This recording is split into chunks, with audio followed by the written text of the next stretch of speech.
Marcus Vail ruled Chicago's underworld with ice in his veins, until a red light shattered everything. On his way to seal a billion-dollar engagement to heiress Cassandra Halden, he glimpsed a ghost. Elena Cross, the woman who vanished 3 years ago, now clutching two toddlers who had his eyes, his mouth, his everything. 1 second of recognition, one moment of terror on her face. Then she ran. The crime king who controlled an empire couldn't control the train that swallowed his past whole. Now Marcus faces an impossible choice: the calculated marriage that secures his throne, or the truth that could destroy it. If you want to see how far a father will go to reclaim what was stolen, stay until the end, and drop a like and comment with your city so I can see how far this story travels. The rain hammered Chicago like 1,000 fists against glass, turning Michigan Avenue into a river of brake lights and black umbrellas. Inside the armored Mercedes, Marcus Vail sat perfectly still, watching water streak down bulletproof windows while his driver navigated the crawl toward the Drake Hotel. The engagement party waited 6 blocks ahead.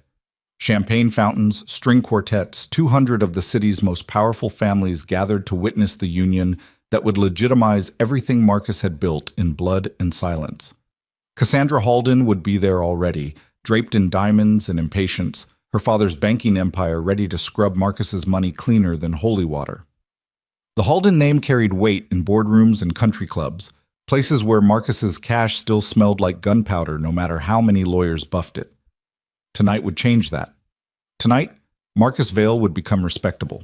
He checked his Patek Philippe, 20 minutes late, which Cassandra would interpret as a power play rather than traffic. Good. Let her think he orchestrated everything, even the weather. The illusion of control was half of what kept men like him alive. Boss? His driver Torres nodded toward the windshield. Lights stuck. Marcus glanced up. They'd stopped at the intersection of State and Lake. Rain drumming harder now, the traffic signal frozen on red like the city itself had paused to catch its breath. Pedestrians darted across the crosswalk in desperate sprints, their cheap umbrellas inverting in the wind. Then he saw her. A woman in a battered raincoat 2 sizes too large, hunched against the storm, gripping the hands of 2 small children as she half-dragged them across the street. One of the kids stumbled, maybe 4 years old, maybe younger, and the woman scooped him up without breaking stride, the other child clutching her coat like a lifeline. Marcus watched with the detached interest of someone used to observing human struggle from behind tinted glass. Until she turned her head. The angle was wrong, the rain too heavy, but something in the tilt of her jaw made Marcus's breath catch. She pushed wet hair from her face with her free hand, just for a second, and the streetlight hit her profile like a stage spot. Elena. The name detonated in his chest before his brain could process impossibility. 3 years. 3 years since Elena Cross had walked out of his life without explanation, without a forwarding address, without a single word to the man who'd given her everything except the one thing she'd asked for, a way out. Marcus leaned forward, his hand finding the door handle. Torres. Boss? Stop the car. We're stopped. I mean, shut it off. Now. Torres knew better than to question the edge in Marcus's voice. The engine died. Marcus shoved the door open and stepped into the downpour, rain soaking through his $1,500 suit in seconds. He barely noticed. His eyes tracked the woman as she reached the opposite curb, both children now clinging to her coat as she tried to juggle a torn shopping bag and keep them moving. Elena! The shout tore from his throat, raw and unplanned. She froze. Actually froze mid-step, her whole body going rigid like she'd been shot. Then she spun, scanning the street with wild eyes, and when her gaze found Marcus standing in the middle of State Street with rain plastering his hair to his skull, her face went absolutely white. Even from 30 feet away, Marcus could see the terror. She grabbed both children and ran. Elena! Marcus started after her, vaguely aware of Torres shouting something behind him, of car horns blaring as he sprinted across the intersection.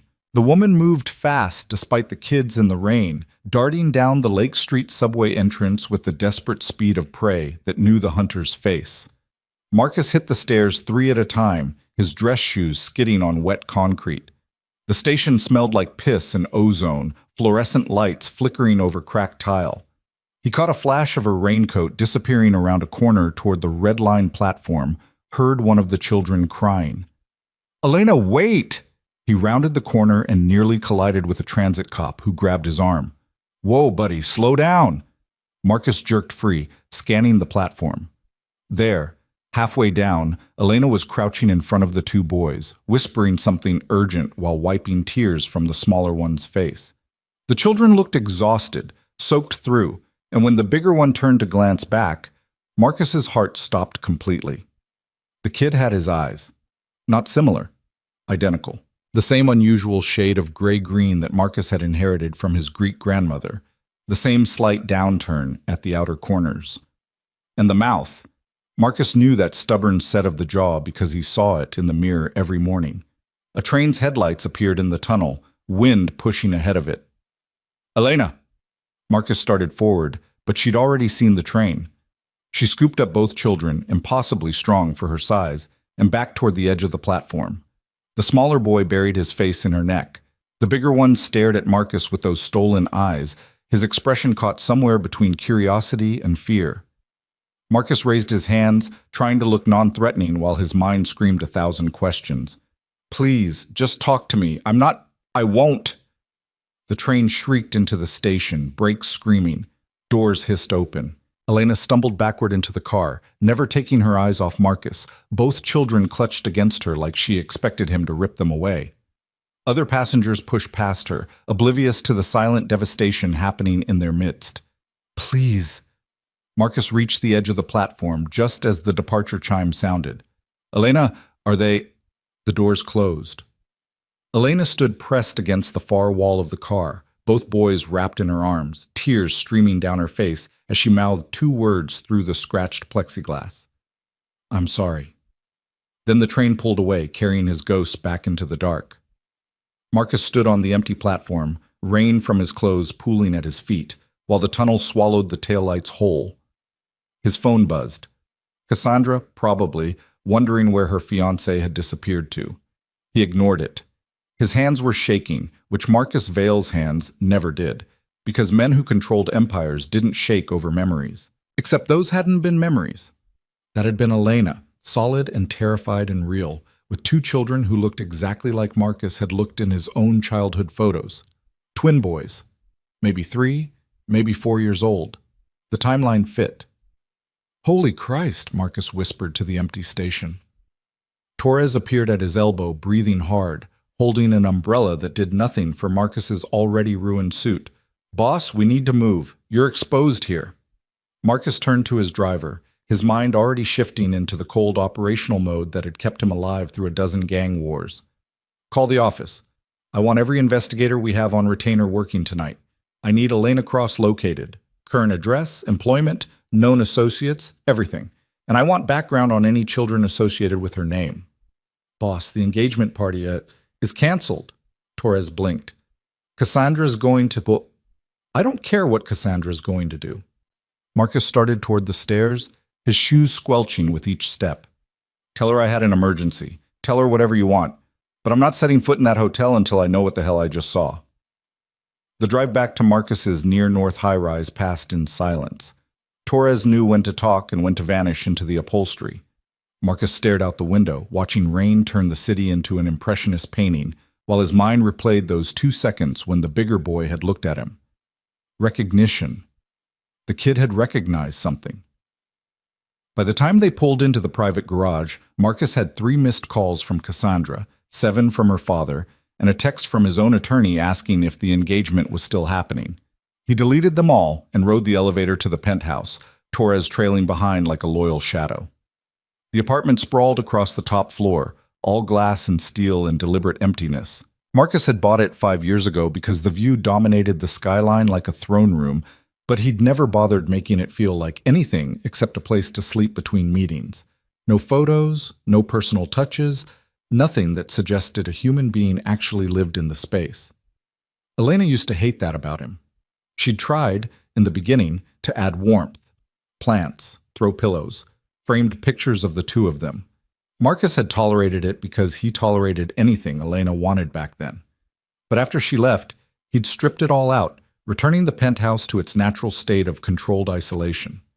Now he stood in the living room, still dripping on imported marble, and wondered if those two boys lived in a place with toys and laughter and mess. His phone rang. Cassandra. Marcus answered on the fourth ring. "Where the hell are you?" Her voice could cut glass. "Do you have any idea how this looks? My father's been making excuses for an hour." Something came up. Something came up. She laughed, sharp and humorless. "Marcus, there are senators here. The governor showed up. Half the people in this room are now questioning whether you're serious about this arrangement. I'll make it right." "When?" "Because right now you're humiliating me in front of everyone who matters." Marcus closed his eyes, forcing his voice into the smooth negotiation tone he used with enemies. "Cassandra, I apologize, genuinely, but I need 24 hours. There's a situation I have to handle, and it can't wait." Silence on the other end, calculating. Cassandra Halden didn't get angry, she got even. "A situation." "Yes." "Does this situation have anything to do with the fact that you just destroyed a $5,000 suit running through the rain like a madman?" Marcus glanced down at himself. He'd forgotten about the suit. "How did you—" "Your driver called mine. Loyalty's such a flexible concept, isn't it?" Her voice turned to ice. "Let me be very clear, Marcus. My father and I are offering you legitimacy. We're offering you access to financial structures that would take you a decade to build alone. We're offering you a future where your money doesn't smell like blood. In exchange, you show up, smile for photos, and play the part of the reformed businessman. That's the deal." "I know the deal." "Then honor it. Tomorrow night, my father's hosting a private dinner at the club. Just family and a few key investors. You'll be there, you'll be charming, and you'll repair the damage you caused tonight. Understood?" Marcus thought about those gray-green eyes staring at him from a subway car. "Understood." "Good." Cassandra's tone softened slightly, though calculation hummed underneath. "Marcus, I get it. You're used to controlling everything, but this partnership only works if we both show up. Don't make me regret choosing you." She hung up before he could respond. Torres appeared in the doorway, phone in hand. "Investigators are mobilized. I told them to start with last known addresses and work outward. They'll have preliminary reports by morning." Marcus nodded, stripping off his ruined jacket. "What about the hotel security footage?" "Already requested. We should have the subway camera angles too, but those take longer. City bureaucracy." Torres hesitated. "Boss, if I can ask, who is she?" "Someone I thought was dead." "And the kids?" Marcus didn't answer, just walked to the floor-to-ceiling windows overlooking Chicago's glittering sprawl. Somewhere out there, Elena was putting two exhausted children to bed, probably in some cramped apartment where the heat didn't work and the locks were garbage. Somewhere out there, his past had collided with his present, and Marcus couldn't unknow what he'd seen. "Get me everything," he said quietly. "I don't care what it costs." The reports started arriving at 4 a.m. Marcus hadn't slept. He'd showered, changed into comfortable clothes, and spent the night in his office reviewing security protocols and making contingency plans for conversations he didn't know how to have yet. When Torres knocked with a tablet full of findings, Marcus was on his third espresso and second pack of cigarettes, a habit Elena had almost broken him of once. "Found her," Torres said, setting the tablet on Marcus's desk. "Took some digging. She's been using her legal name but staying off social media. No permanent address until 8 months ago." Marcus picked up the tablet. The screen showed a scanned lease agreement for a studio apartment above Lou's Bakery in Pilsen, a working-class neighborhood south of downtown. Rent, $800 a month. Tenant, Elena Marie Cross. Co-occupants, 2 minor children, names listed as Milo Cross and Evan Cross. Marcus's hands tightened on the tablet. Milo and Evan. Both boys, both 4 years old according to the lease. Birth certificates list mother as Elena Cross, father as unknown. Unknown. The word hit Marcus like a fist. "Where's the bakery?" "West 18th Street, near Ashland. Working class area, mostly immigrant families. The bakery owner confirmed Elena works there part-time, morning shift, 5 days a week. The boys go to a community preschool 2 blocks over." Marcus studied the building photos Torres had pulled. The bakery looked old but clean, the kind of place that sold conchas and pan dulce to locals who'd been coming for generations. The apartment windows above showed faded curtains and a child's drawing taped to the glass. "She's broke," Torres said quietly. "Credit check shows she's living paycheck to paycheck. No savings, no assets, no car. Everything she makes goes to rent, food, and childcare." Marcus set down the tablet and lit another cigarette, blowing smoke at the ceiling. Elena had left him 3 years ago with nothing except the clothes on her back and whatever cash she'd had in her purse. He'd tried to find her, hired investigators, called in favors, even threatened people who might have helped her disappear. But Elena had vanished like smoke, and eventually Marcus had stopped looking because the alternative was admitting she'd wanted to leave badly enough to erase herself completely. Now he knew where all that desperation had gone. Into 2 boys with his eyes. "I want surveillance on the apartment," Marcus said. "Discreet. I need to know her routines, who she talks to, where she takes the kids. And I want deep background. How she survived the first year, where she got medical care, if anyone helped her." Torres made notes. "What about the engagement party situation?" "Handled. I'm having dinner with Cassandra tomorrow night, playing the repentant fiancée." Marcus stubbed out his cigarette. "But after that, I'm going to see Elena. In person, alone, like. Boss, if she ran from you once, she ran because she was terrified. I need to know why." Marcus stood, rolling tension from his shoulders. 3 years ago, Elena left without a word. Now I find out she's been raising my sons in poverty while I've been building empires. Something happened, Torres. Something bad enough that she chose this, he gestured at the tablet, over anything I could offer. "You think someone threatened her?" Marcus thought about the terror on Elena's face when she'd recognized him. Not anger, not resentment, pure primal fear. "I think someone made her believe leaving was the only way to stay alive," Marcus said softly. "And I'm going to find out who." The surveillance photos arrived throughout the day, each one a small knife in Marcus's chest. Elena leaving for work at 4:30 a.m., the boys still sleeping. Elena picking them up from preschool, both kids launching themselves at her legs. Elena in the park, pushing them on swings while eating a sandwich that was probably her only meal. The boys looked healthy, skinny but not starving, their clothes clean if threadbare. Milo, the bigger one, had Marcus's stubborn independence, always running ahead while Evan, quieter and more cautious, stayed close to Elena's side. They laughed a lot in the photos, which somehow made everything worse. Marcus had missed 4 years of laughter. The dinner with Cassandra and her father that night was exactly the performance he'd promised. Marcus arrived on time, dressed impeccably, armed with apologies and charm. He praised the wine selection, laughed at the elder Halden's hunting stories, and let Cassandra show off the engagement ring she'd already commissioned, a obscene diamond that probably cost more than Elena's annual salary. "Much better," Cassandra murmured when her father stepped away to greet another guest. "See? When you focus, you can be quite civilized." Marcus smiled, the expression never reaching his eyes. "I'm a man of my word." "Are you?" She studied him over her wine glass. "Because you seem distracted, Marcus, even now. Your body's here, but your mind is somewhere else entirely." "Just business." Cassandra didn't believe him, but she was smart enough not to push. "Well, whatever it is, handle it quickly. We're announcing the engagement officially next week. Full press conference, photos, the works. My father wants to move fast on the merger." Marcus nodded, already planning how to be in 2 places at once. One foot in Cassandra's world of clean money and social standing, the other in Elena's world of truth and consequences. That night, lying alone in his too-big bed, Marcus made a decision. Tomorrow, he would go to the bakery. He would face Elena without bodyguards or threats or the weight of his reputation. He would ask her the question that had been burning in his chest since the moment those subway doors closed.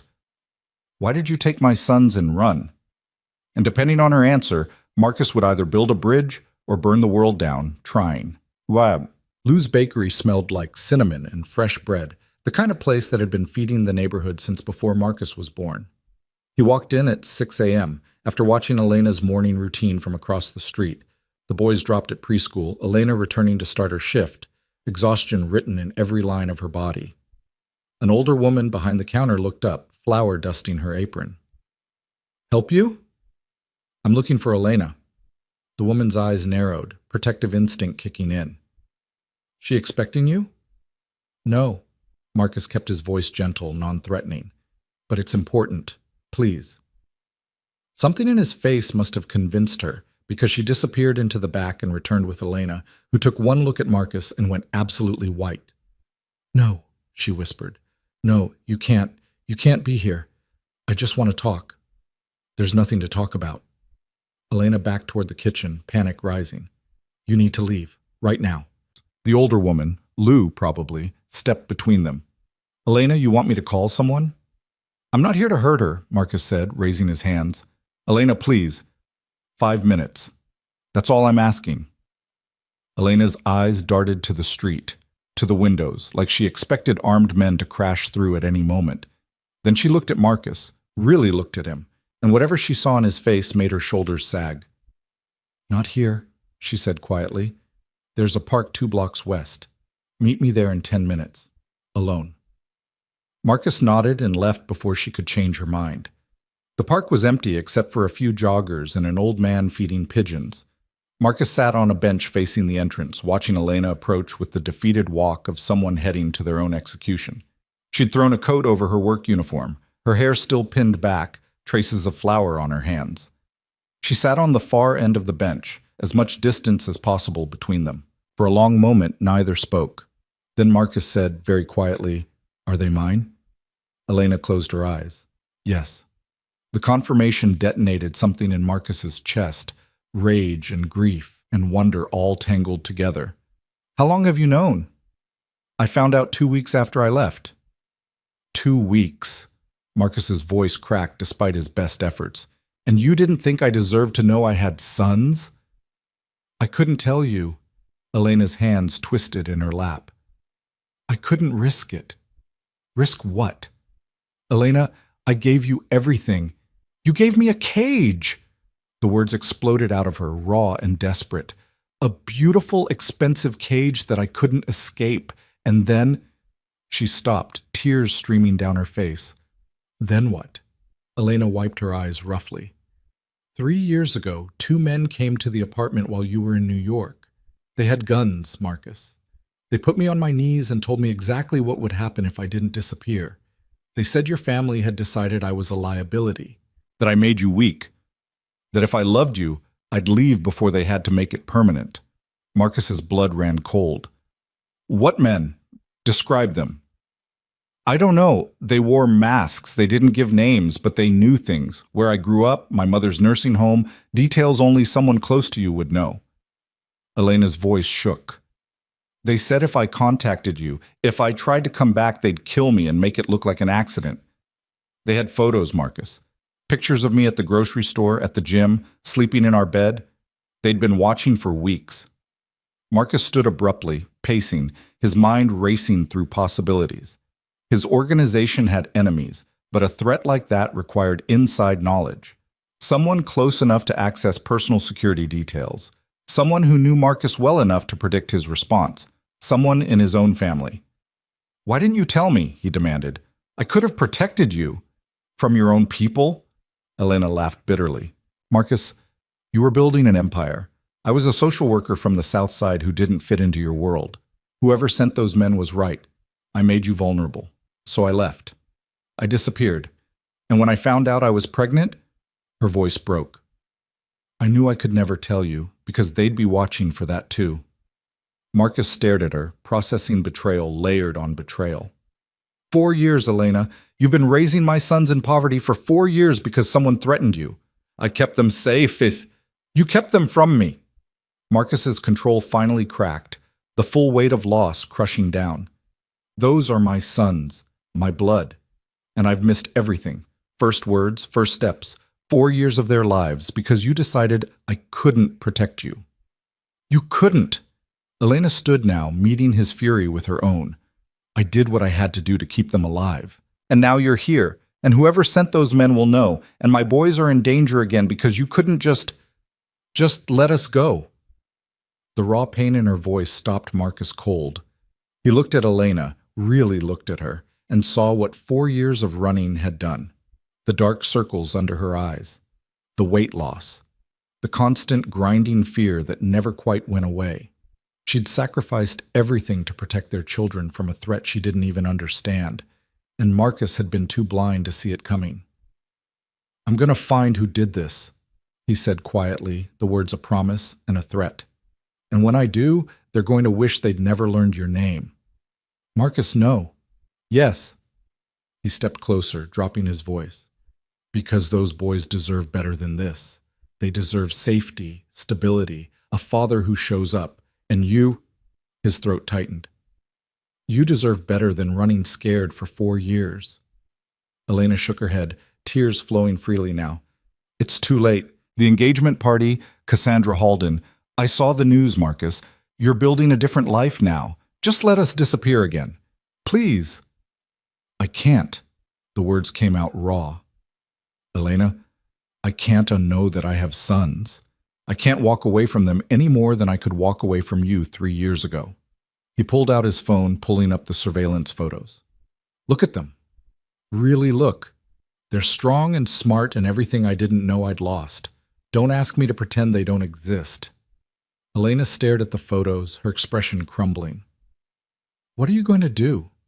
Marcus had been asking himself the same question since the moment those subway doors closed. Now, looking at the woman who'd carried his sons through hell alone, he knew there was only one answer. "I'm going to bring you home," he said. "All 3 of you. And whoever tries to stop me is going to learn exactly why people fear my name." Elena's apartment was exactly what Marcus had imagined from the surveillance photos. A cramped studio with water-stained walls and a radiator that clanked like it was dying. But what the photos hadn't captured was the warmth she'd somehow built into the poverty. Crayon drawings covered every available surface. A blanket fort took up half the living space. Pillows arranged like tiny fortresses.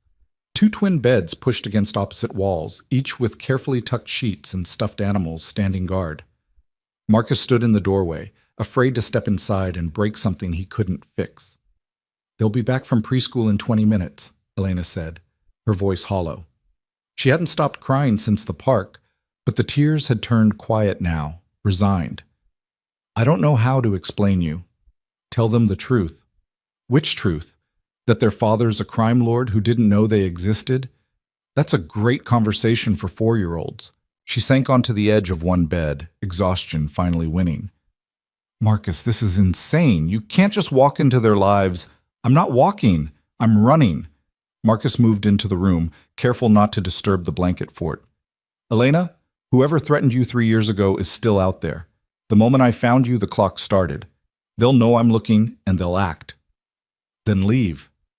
Go back to your engagement and your empire and let us disappear again." "No."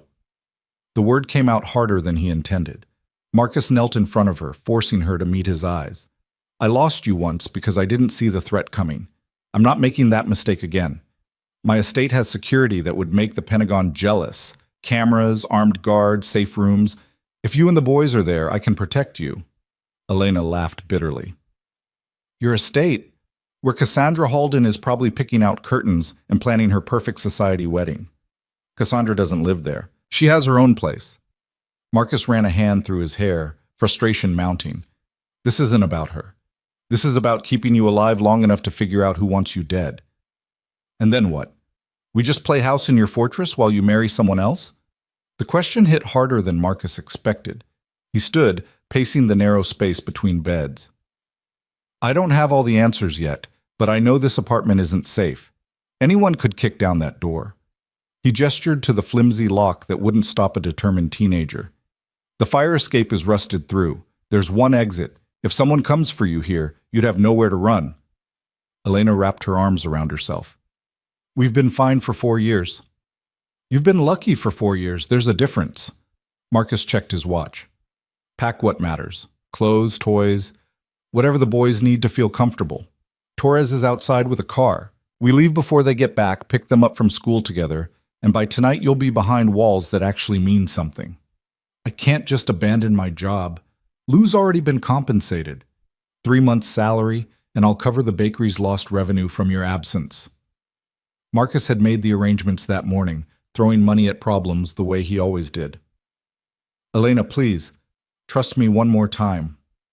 She stared at him, this man who'd once promised her the world and delivered a prison instead. But the fear in her eyes wasn't about Marcus anymore. It was about the shadows that had chased her for 4 years, the faceless men who'd put guns to her head and threatened everything she loved. "Okay," she whispered. "But the boys, Marcus, if this scares them, if they think you're taking them away from me, I'm not the threat here." He said it as gently as he could manage. "I'm just trying to be what I should have been all along, their father." The preschool pickup was surreal. Marcus sat in the back seat of the Mercedes while Elena went inside, his heart hammering against his ribs like it was trying to escape. Through the tinted windows, he watched her emerge holding both boys' hands, their backpacks decorated with cartoon characters he didn't recognize. Torres opened the door. Elena helped the boys inside, and suddenly Marcus was 3 feet away from his sons in an enclosed space, breathing the same air, close enough to see that Evan had a Band-Aid on his knee and Milo's shoelaces were untied. Both children stared at him with identical expressions of cautious curiosity. "Boys," Elena said, her voice shaking slightly. "This is Marcus. He's a very old friend of mine. We're going to stay at his house for a little while." Milo, the bolder one, spoke first. "Why?" "Because our apartment needs some fixing," Elena lied smoothly. "And Marcus has a big house with lots of rooms." Evan, quieter, pressed against his mother's side. "Is he nice?" The question stabbed straight through Marcus's chest. He forced himself to smile, keeping his voice soft. "I try to be, especially to people I care about." "Do you have toys?" Milo asked, practical as any 4-year-old. "I don't, but we could get some. What kind do you like?" Milo's eyes lit up. "Dinosaurs, the big ones, and Evan likes trains." "Trains and dinosaurs," Marcus nodded seriously. "I think we can manage that." The drive to the estate took 40 minutes through rush hour traffic. Elena kept both boys occupied with quiet conversation, pointing out landmarks while Marcus studied them in the rearview mirror. Milo chattered constantly, asking questions about everything they passed. Evan stayed silent, watching Marcus with those unsettling gray-green eyes that saw too much for someone so small. When they finally pulled through the estate gates, massive iron things that swung open with mechanical precision, both boys pressed their faces to the windows. "Whoa," Milo breathed. "You live in a castle." "Something like that," Marcus said. The house sprawled across 3 acres of manicured grounds, all sharp angles and modernist architecture designed to intimidate. He'd bought it 5 years ago because it made a statement. Now, watching his sons gape at the enormity of it, Marcus wondered what kind of statement he'd been trying to make. Torres pulled into the circular drive. Security personnel materialized from strategic positions, men in dark suits with earpieces, professional and armed. Elena's hand found her boys instantly, pulling them close. "It's okay," Marcus said quickly. "They work for me. Nobody here will hurt you." "You have bodyguards?" Milo's fear transformed into awe. "Like a superhero?" "More like a very cautious businessman." Marcus opened the door, stepping out first. "Come on, let me show you around." The house was exactly as he'd left it, sterile, perfect, empty of anything resembling life. But seeing it through the boys' eyes made Marcus realize how cold it felt. Their footsteps echoed on marble floors, their small voices bounced off high ceilings. When Evan whispered, "It's so big," he sounded more frightened than impressed. Elena met Marcus's eyes over their heads, her expression saying everything. "This is your world, cold and huge and scary. This is why I ran." "The guest wing is upstairs," Marcus said, leading them to a staircase wide enough to drive a car up. 3 bedrooms, all connected. You'll have privacy and space." But when they reached the rooms, beautifully appointed, designer furniture, nothing a child could actually touch, both boys looked lost. Evan's lower lip trembled. Milo grabbed his mother's hand. "I want to go home," Evan said quietly. Elena knelt, gathering both boys close. "I know, baby. I know it's different, but we'll make it work. Okay? We'll make it feel like home." Marcus stood in the doorway, watching his family huddle together in a space that cost more than most people earned in a decade, and felt completely powerless. Money couldn't buy comfort. Security couldn't replace familiarity. He'd brought them to the safest place he knew, and his sons looked at him like he was the danger. "Give me an hour," he said abruptly. "Don't unpack. Just give me an hour." He left before Elena could question him, pulling out his phone as he took the stairs 2 at a time. Torres appeared at his elbow.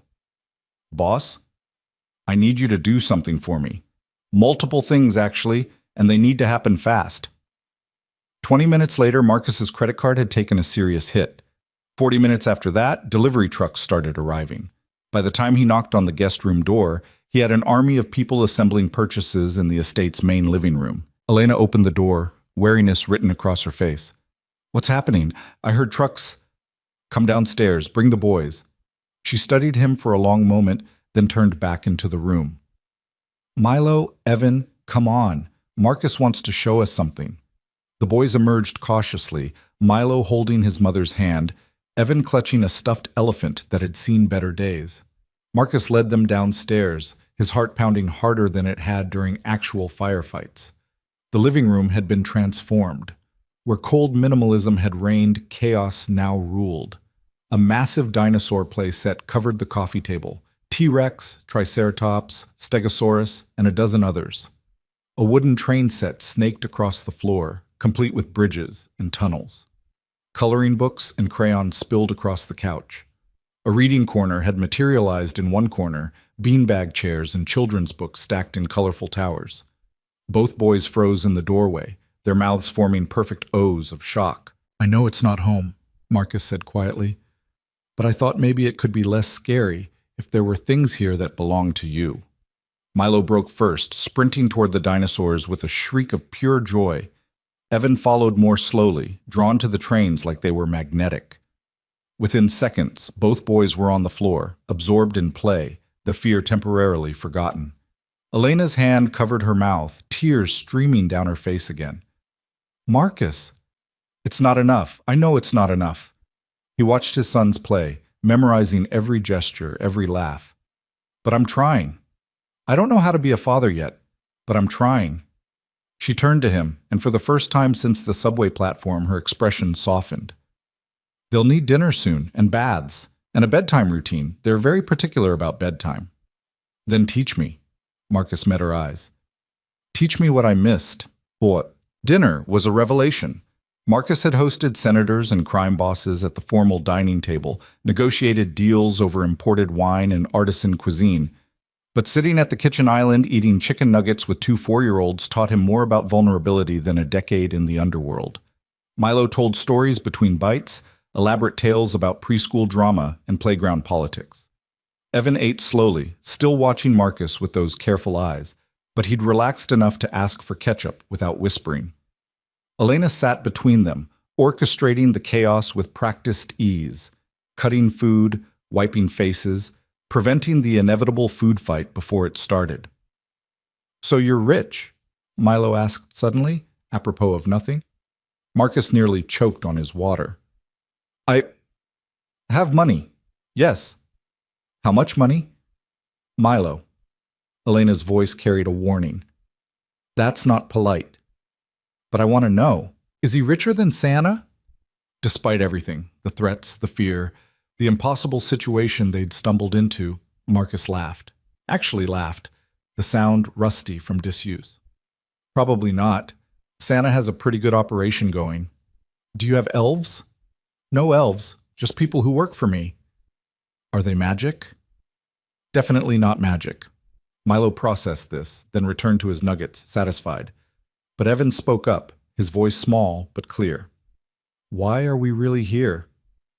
The question silenced the room. Elena's hand froze halfway to Evan's cup. Marcus set down his fork carefully, trying to figure out how to explain danger to a 4-year-old without creating nightmares. "Because I want to get to know you," he said finally. "Both of you. And because your mom and I need to talk about some grown-up things, and it's easier to do that here." "Are you going to be our dad?" The directness nearly destroyed Marcus. He looked at Elena, who'd gone pale, then back at Evan. "Would you want that?" Evan shrugged, the gesture heartbreakingly casual. "Maybe, if you're nice to Mom." "I'm going to try very hard to be nice to your mom." "Okay." Evan went back to his nuggets like he hadn't just rewired Marcus's entire world. Bath time happened in one of the guest bathrooms, a space bigger than Elena's entire apartment. Marcus watched from the doorway as she wrangled both boys into the tub, their laughter echoing off marble tile. She'd done this alone for 4 years, the feeding and bathing and bedtime stories, while Marcus built his empire on the other side of the city, never knowing what he was missing. "You can come in," Elena said without turning around. "They won't bite." Marcus stepped inside, feeling massively out of his depth. "What can I do?" "Evan needs his hair washed. He hates it. You have to be gentle." She handed him a bottle of No Tears shampoo. "And watch out, because Milo likes to splash." Washing his son's hair turned out to be simultaneously the simplest and most complicated thing Marcus had ever done. Evan's hair was fine and soft, so much like Marcus's own childhood hair that it hurt. The boy squirmed and complained, but submitted, trusting this stranger with something as intimate as gentle hands on his head. "You're pretty good at this," Milo announced, then promptly proved Elena's warning by sending a tidal wave across the bathroom. By the time both boys were clean and wrapped in towels, Marcus was soaked and exhausted and happier than he'd been in years. They migrated to the bedroom, where Elena produced pajamas from their hastily packed bags, mismatched sets with superhero prints and worn elastic. "Story time," Milo demanded, climbing into one of the beds. "Do you have books?" Evan asked Marcus. "We bought some downstairs. I'll go get them." Marcus headed for the door, but Elena's hand on his arm stopped him. "Let me do this part," she said softly. "They need normal tonight, familiar." Marcus nodded and retreated to the hallway, but he didn't go far. He stood just outside the door, listening to Elena read a story about a train who thought he couldn't, her voice rising and falling with practiced drama. The boys interrupted constantly with questions and commentary, and Elena answered each one patiently, never rushing, never dismissing. This was what he'd stolen from her. Not the luxury or the safety. Those were meaningless. He'd stolen the right to do this in peace, without fear, without looking over her shoulder for men with guns. When the story ended and Elena sang a soft lullaby Marcus didn't recognize, something in his chest cracked open. He'd spent a decade building walls between himself and feelings, turning every emotion into strategy, every vulnerability into weakness. But standing in a hallway listening to his sons fall asleep, Marcus felt every single wall crumble. Elena emerged 15 minutes later, closing the door quietly. She found Marcus still standing there, his face wet with tears he didn't remember crying. "They're asleep," she whispered. Marcus nodded, not trusting his voice. "Marcus." She touched his arm, her expression complex with pity and understanding. "You can't fall apart yet. We still have too much to figure out." "I know." He wiped his face roughly. "I know, They're perfect, Elena. They're perfect, and I didn't know they existed, and someone threatened you to keep it that way. Come on." She tugged him toward the stairs. "Let's talk somewhere they won't hear." They ended up in Marcus's office, a room Elena had never seen when they were together. Floor-to-ceiling windows overlooked the grounds, currently dark except for security lights that turned the landscape into a checkerboard of shadow and illumination. Marcus poured 2 glasses of whiskey from a crystal decanter, handed one to Elena, and sank into the chair behind his desk like all his strings had been cut. Elena sat across from him, studying the room with an expression he couldn't read. "This is where you run everything." "Yes." "The crime, the money, all of it." "Yes." She took a long drink. "I knew what you were when we met. It's not like you hid it, but being with you, I could pretend sometimes that you were just a businessman with questionable associates, that the danger wasn't real. And then it became real. Very real."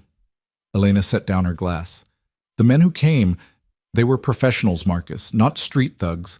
They moved like soldiers, talked like they'd done this before, and they knew things they shouldn't have known. Details about your schedule, your security rotation, even which nights you didn't sleep at home." Marcus leaned forward. "I need you to remember everything. Every word they said, every detail you noticed. If I'm going to find them, they said they were sent by someone who cared about your future." Elena's voice dropped. "They said I was a distraction you couldn't afford, that you were on the verge of something big, bigger than I could understand, and my presence was making you soft, making you vulnerable to people who'd use me against you. That's bullshit. I never... They had proof, Marcus. Photos of us together in public, articles about you in the business section with me in the background. They showed me surveillance footage of a meeting where someone, I couldn't see who, was arguing that you'd become compromised, that you were making emotional decisions instead of strategic ones. Elena's hands trembled around her glass. They said if I really loved you, I'd disappear before your enemies figured out how to use me. That staying would get me killed and you destroyed. Marcus's mind raced through possibilities. 3 years of deals and alliances and betrayals. Back then, he'd been negotiating a massive territory expansion, pushing into markets controlled by old guard families who didn't appreciate his modern methods. He'd made enemies. But internal betrayal, someone close enough to access security footage and intimate details that narrowed the field considerably. My uncle, he said slowly. Vincent. He was pushing hard for me to step back from field operations, said I was too visible. We fought about it constantly. The men never used names, but one of them, Elena closed her eyes, forcing the memory. One of them had an accent, not strong but noticeable. Eastern European, maybe Russian. Marcus's blood went cold. 3 years ago, he'd been working with the Constantine family, Russian immigrants who controlled shipping on the waterfront. Vincent had brought them in, vouched for their reliability. The partnership had been profitable, but uneasy, built on mutual suspicion and carefully worded contracts. Nikolai Constantine, Marcus breathed. He had men who fit that description. Soldiers from the old country, trained in ways American criminals never are. You think your uncle hired Russian mobsters to threaten me? I think my uncle saw an opportunity to remove what he considered a liability and used outside resources to do it. Marcus stood pacing. He couldn't risk me finding out, so he contracted it out, made it look like it came from outside, from enemies who wanted leverage, and you, he turned to Elena, you did exactly what they wanted. You ran, and I never questioned why because I thought you'd just had enough. I left a note. Elena's voice was barely audible. Did you never wonder why it was typed instead of handwritten? I wanted to leave something, some clue, but they watched me write it, made me say exactly what they told me to say. Marcus remembered the note, brief, devastating, completely out of character for the woman who left handwritten grocery lists because she liked the personal touch. He'd been too destroyed to question the medium, only the message. I'm sorry, he said, for not seeing it, for not protecting you. You didn't know. I should have known. Marcus returned to his desk, pulling out a secure phone. Vincent and Nikolai. If they did this, they're going to pay for every single day you spent running. Marcus, wait. Elena stood, alarm crossing her face. If you go after them now, they'll know you found us. They'll know the boys exist. You could be putting them in more danger. They're already in danger. The moment I found you, the clock started. These people aren't going to just let this slide. Marcus dialed Torres. But I'm not going in blind this time. I'm going to get proof, build a case, and then I'm going to dismantle everyone who thought they could take you from me. And Torres answered on the first ring. Boss? I need deep background on 2 people. Vincent Vale and Nikolai Constantine, going back 3 years. Financial records, communications, meeting logs, everything. I want to know if they so much as shared a taxi. Marcus paused. And I need it quiet. If either of them gets wind that I'm looking, they'll cover their tracks. On it. Anything else? Double the security on the estate. No one in or out without my personal approval. And put surveillance on both targets. I want to know where they are and who they're talking to at all times. He hung up and found Elena watching him with an expression caught between fear and something else. Admiration, maybe. Or recognition of the man she'd once loved before it all went wrong. This is what you do, she said softly, when someone threatens what's yours. Yes. And what about Cassandra? Your engagement? The legitimate life you were building? Marcus thought about the question seriously, because Elena deserved honesty.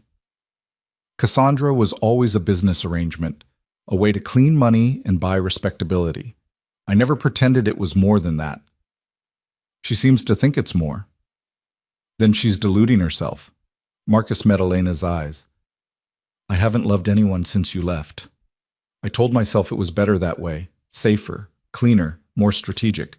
And then I saw you yesterday, and every wall I'd built just collapsed. Elena looked away, but not before he saw the tears. We can't just pick up where we left off, Marcus. Too much has happened. Those boys upstairs, they need stability, not parents who barely know each other anymore. So we start over, clean slate, no assumptions, no expectations. Marcus spread his hands.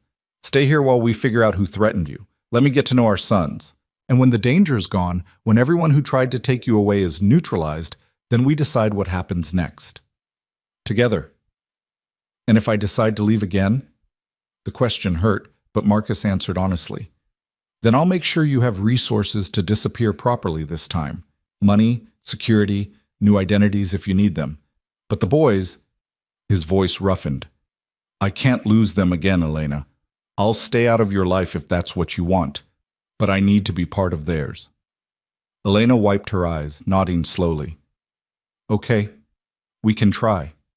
But Marcus, if this gets dangerous, if those men come back, or if staying here puts the boys at risk, then we run together this time, Marcus promised. No more facing it alone. Whatever happens, we handle it as a team. She studied him for a long moment, then extended her hand across the desk. Deal. Marcus took her hand, and for the first time in 3 years, hope flickered in his chest like a candle refusing to die. They had a long way to go. Proof to find, enemies to confront, a family to rebuild from broken pieces. But sitting in his office with Elena's hand in his, Marcus felt something he'd thought was lost forever. Purpose beyond power, protection beyond control. A reason to fight that had nothing to do with empire and everything to do with the two boys sleeping upstairs, dreaming innocent dreams in a fortress built by fear. He wouldn't let those dreams turn into nightmares. Whatever it took, whoever he had to destroy, Marcus would make sure his sons grew up safe, even if it meant burning his whole world down to do it. The DNA results arrived 3 days later in a manila envelope that weighed nothing and changed everything. Marcus sat alone in his office at dawn, staring at the official letterhead that confirmed what his heart already knew: 99.9% probability of paternity for both Milo Cross and Evan Cross. The numbers blurred as he read them again, scientific certainty transforming ghosts into flesh and blood. He had sons, legal, biological, undeniable sons. Marcus pressed his palms against his eyes, overwhelmed by the weight of it. Downstairs he could hear Elena moving around the kitchen, the soft murmur of her voice as she helped the boys with breakfast. In 3 days, they'd developed routines. Early mornings with cartoons, Elena teaching them to set the table while Marcus watched from doorways like an intruder in his own house, afraid to break the fragile peace they'd built. But peace was a luxury Marcus couldn't afford. Torres had been digging into Vincent and Nikolai, uncovering connections that went deeper than Marcus had imagined. His uncle hadn't just threatened Elena, he'd built an entire shadow operation designed to control Marcus's decisions, using fear and manipulation to steer the empire in directions that benefited Vincent's own ambitions. The evidence was mounting, but it wasn't enough yet. Marcus needed something ironclad, something that would bury Vincent so completely he'd never threaten Elena again. And that meant playing a dangerous game, pretending ignorance while gathering ammunition. His phone buzzed. Cassandra. The fourth call this week that Marcus had ignored, letting each one go to voicemail while he prioritized the family she didn't know existed. But avoidance had limits, and Cassandra Halden wasn't the type to be put off indefinitely. He answered, Cassandra. Finally, her voice dripped icicles. I was beginning to think you'd fallen off the face of the earth, or decided the engagement was optional. I've been dealing with this situation I mentioned. The mysterious situation that's more important than our arrangement. A pause, calculating. Marcus, my father is losing patience. We had a deal. You show up, play the devoted fiancé, and we integrate our operations. But you've missed 3 events this week. People are starting to talk. Marcus rubbed his temples, exhaustion making his skull ache. I understand, and I'll make it right, but I need more time. You don't have more time. Cassandra's tone shifted, and Marcus heard the steel underneath. There's a gala tomorrow night at the Waldorf. Major donors, press coverage, the works. You'll be there. You'll be charming. and you'll put an end to speculation that this engagement is anything less than solid, non-negotiable. Cassandra, or we're done, Marcus. My father and I will take our legitimacy elsewhere, and you can explain to your investors why the Halden merger fell apart. She let the threat hang. Your choice. Tomorrow night, 8 o'clock. Don't be late. She disconnected before Marcus could respond. He sat in the silence of his office, trapped between two worlds that were rapidly colliding. The gala meant leaving the estate, leaving Elena and the boys vulnerable even with security in place. But refusing meant losing the cover story that kept Cassandra from digging into why Marcus had suddenly become unreachable. A soft knock interrupted his thoughts. Elena stood in the doorway, still in pajamas, her hair a mess from sleep. She'd been staying in the guest room with the boys, maintaining careful distance even as they navigated shared space. "You're up early," she said. "Couldn't sleep." Marcus gestured to the chair across from him. DNA results came back. Official confirmation. Elena crossed to the desk, reading over his shoulder. Her hand found his without thought, fingers intertwining as they stared at scientific proof of what they'd created together. "How do you feel?" "Terrified. Angry. Grateful." Marcus turned his hand over, palm against palm. "All of it at once." "How do you feel?" "Like maybe we can stop running." She sank into the chair, still holding his hand across the desk. "Torres told me about the investigation. Vincent and the Russian, you really think they're the ones?" "I know they are. I just need proof solid enough that they can't wriggle free." Marcus explained the paper trail Torres had uncovered. Shell companies, encrypted communications, financial transfers that suggested planning and coordination. "But it's all circumstantial. I need something definitive." "What happens when you get it?" Marcus met her eyes. "I make sure they never threaten you again, whatever that takes." Elena nodded slowly, understanding the implications. She'd known what Marcus was capable of when they met, but knowing and witnessing were different things. "The boys asked about you this morning, wanted to know if you'd have breakfast with us." "I will." Marcus stood, still holding her hand. "But I need to tell you something first. Cassandra's demanding I attend a gala tomorrow night. High profile, lots of press. If I don't show, the engagement falls apart and she starts asking questions I can't answer. So go." Elena pulled her hand back, her expression closing off. "Play your part. I understand how this works." "Elena, I'm serious, Marcus. We're not together. You don't owe me explanations about your fiancé." She stood, wrapping her arms around herself. "Just make sure security stays tight while you're gone. That's all I care about." The dismissal stung more than it should have.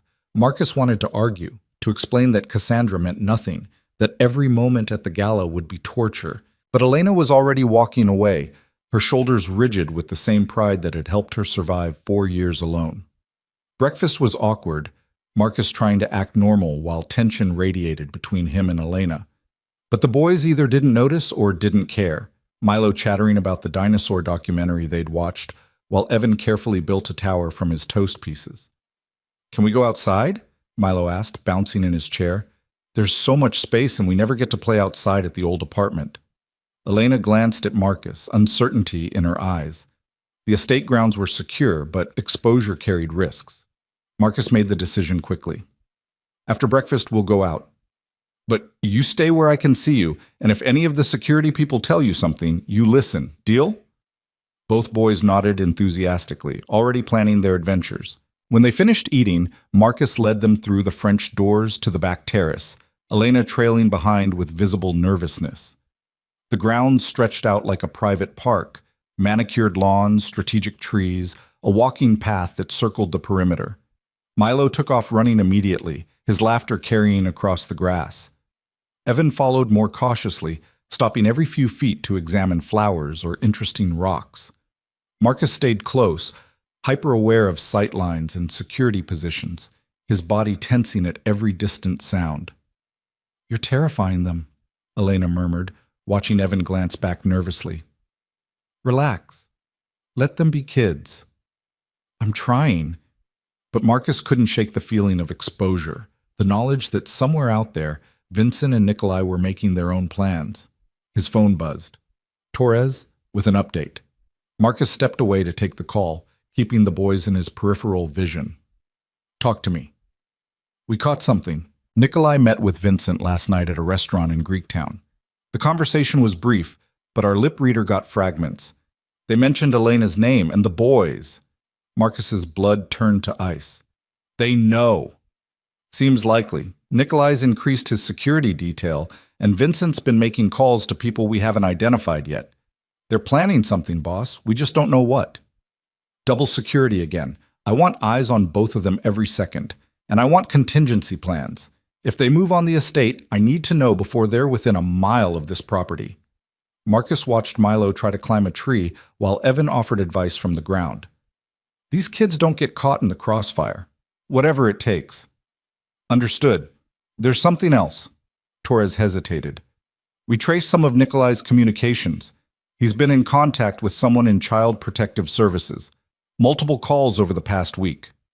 The implications hit Marcus like a freight train. They're going to use the law. Make it official. That'd be my guess? Paint you as a dangerous criminal, Elena as an unfit mother, the kids as endangered.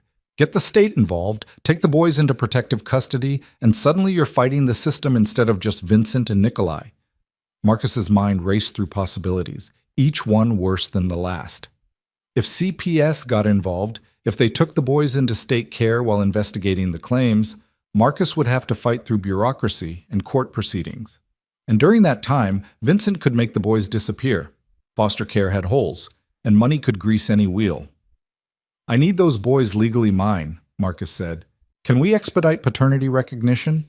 Get my name on their birth certificates? That takes time, boss. Court filings, hearings, Elena's consent. Then we don't have time. Marcus made a decision that felt like stepping off a cliff. Get me a lawyer. The best family attorney money can buy. I want emergency custody arrangements drawn up with Elena's cooperation. If the state comes for them, I want legal standing to fight back. He hung up and found Elena watching him, concern written across her face. What happened? Marcus explained in low tones, careful to keep his voice calm despite the panic churning in his gut. Elena listened without interrupting, her face going progressively paler. They're going to take my babies, she whispered when he finished. They're going to use the law to steal them. Not if I have anything to say about it. Marcus gripped her shoulders. But I need you to trust me. Completely. Can you do that? Elena searched his face, and whatever she saw there made her nod. What do you need? Your cooperation with emergency custody arrangements. Joint legal guardianship filed immediately. It means giving me parental rights, but it also means I can fight for them legally if CPS shows up. Marcus forced himself to add, and if you're not comfortable with that, if you don't trust me that far, tell me now. I'll find another way. There is no other way. Elena glanced at the boys, still playing in oblivious innocence. Do it. File whatever you need to file. Just keep them safe. The lawyer arrived that afternoon, a sharp-eyed woman named Patricia Chen, who specialized in high-stakes family law and knew better than to ask too many questions about Marcus's business. She spread paperwork across the dining table while Elena signed document after document, her hand shaking slightly with each signature. This establishes joint legal custody, Patricia explained, tapping one form. Both parents have equal say in decisions regarding the children. It also creates a paper trail showing Marcus as the biological father with Elena's acknowledgement and cooperation. How fast can you file? Marcus asked. I can have it expedited. 48 hours? Maybe less if I call in favors. Patricia shuffled papers. But Mr. Vale, you should understand, if Child Protective Services opens an investigation, these documents help but don't guarantee anything. They'll look at living situations, background checks, fitness evaluations. My background won't pass their tests. No, it probably won't. Patricia met his eyes with the bluntness Marcus had hired her for. But Ms. Cross's will. If we can demonstrate that the children are safe, healthy, and thriving in a stable environment with their mother present, that carries weight. The fact that you have resources to provide security and opportunities also helps. Elena spoke up, her voice steady despite the fear underneath. What happens if they take the boys anyway? What are our options? Emergency appeals, custody hearings, potentially federal court if we can demonstrate the state action is improper. Patricia's expression softened slightly. But I'll be honest, the system is designed to protect children, even when it gets it wrong. Fighting CPS is like fighting the ocean. You can win, but it takes time and resources most people don't have. We have resources, Marcus said flatly, whatever it costs. The rest of the day passed in a blur of legal preparation and security briefings. Marcus had the estate swept again for vulnerabilities, added personnel to the perimeter, and installed panic buttons in every room Elena and the boys might occupy. He moved through the preparations with mechanical efficiency, his mind already gaming out scenarios. That night, after the boys were asleep, Marcus found Elena in the guest room staring out the window at the grounds. Security lights cast long shadows across the lawn, turning the beautiful space into something more ominous. "I keep thinking about the apartment," she said without turning. "It was small and the heat didn't work great, but it was ours, safe, because nobody knew we were there, and now," she gestured at the opulence surrounding them, "now we're in a fortress that feels like a target." Marcus leaned against the doorframe. "I can move you somewhere else. A safe house, different city, new identities. It's not too late to run. And spend the rest of our lives looking over our shoulders, waiting for them to find us again?" Elena turned, her eyes fierce despite the tears. "No, I'm tired of running, Marcus. I'm tired of being afraid. If they're coming, let them come. At least here we have a chance to fight back." "You sound like me." "Maybe I learned from the best." She moved closer, studying his face in the dim light. "Tomorrow night, when you're at the gala with her, it doesn't mean anything." "I know, but it still hurts." Elena touched his cheek, the gesture achingly familiar. "We were good once, weren't we? Before everything went wrong?" "We were perfect." Marcus caught her hand, pressing it against his face. "And we could be again, if we survive this." They stood like that for a long moment, caught between past and future, until Elena pulled away. "Get some sleep. You'll need your strength for tomorrow." Marcus left her there, but sleep was impossible. He spent the night in his office reviewing security footage, checking reports, planning for threats that felt inevitable. When dawn finally broke, he was exhausted and wired, running on coffee and adrenaline. The day crawled by in painful slowness. Marcus spent the morning with the boys, playing dinosaurs and trains, memorizing their laughs in case this was the last time. Milo showed him elaborate stories acted out with plastic figures, while Evan quietly built train tracks that wound through the entire living room. "You're sad," Evan observed at one point, those knowing eyes too perceptive. "Why are you sad?" Marcus knelt to his level. "Just thinking about grown-up stuff, but I'm happy when I'm with you. Always." "Good." Evan patted his shoulder with the grave authority of a 4-year-old. "Being sad is no fun." That afternoon, Marcus prepared for the gala with the enthusiasm of someone dressing for their own execution. The tuxedo felt like armor, expensive and uncomfortable. Elena watched from the bedroom doorway as he struggled with the bow tie, finally crossing to fix it herself. "There," she said, smoothing his lapels. "Now you look like someone who belongs in that world." "I don't belong there. I belong here." Marcus caught her hands. "If anything happens while I'm gone, anything at all, Torres has instructions to get you out. There's a car ready, documents prepared, cash in the safe. Don't hesitate. Don't wait for me.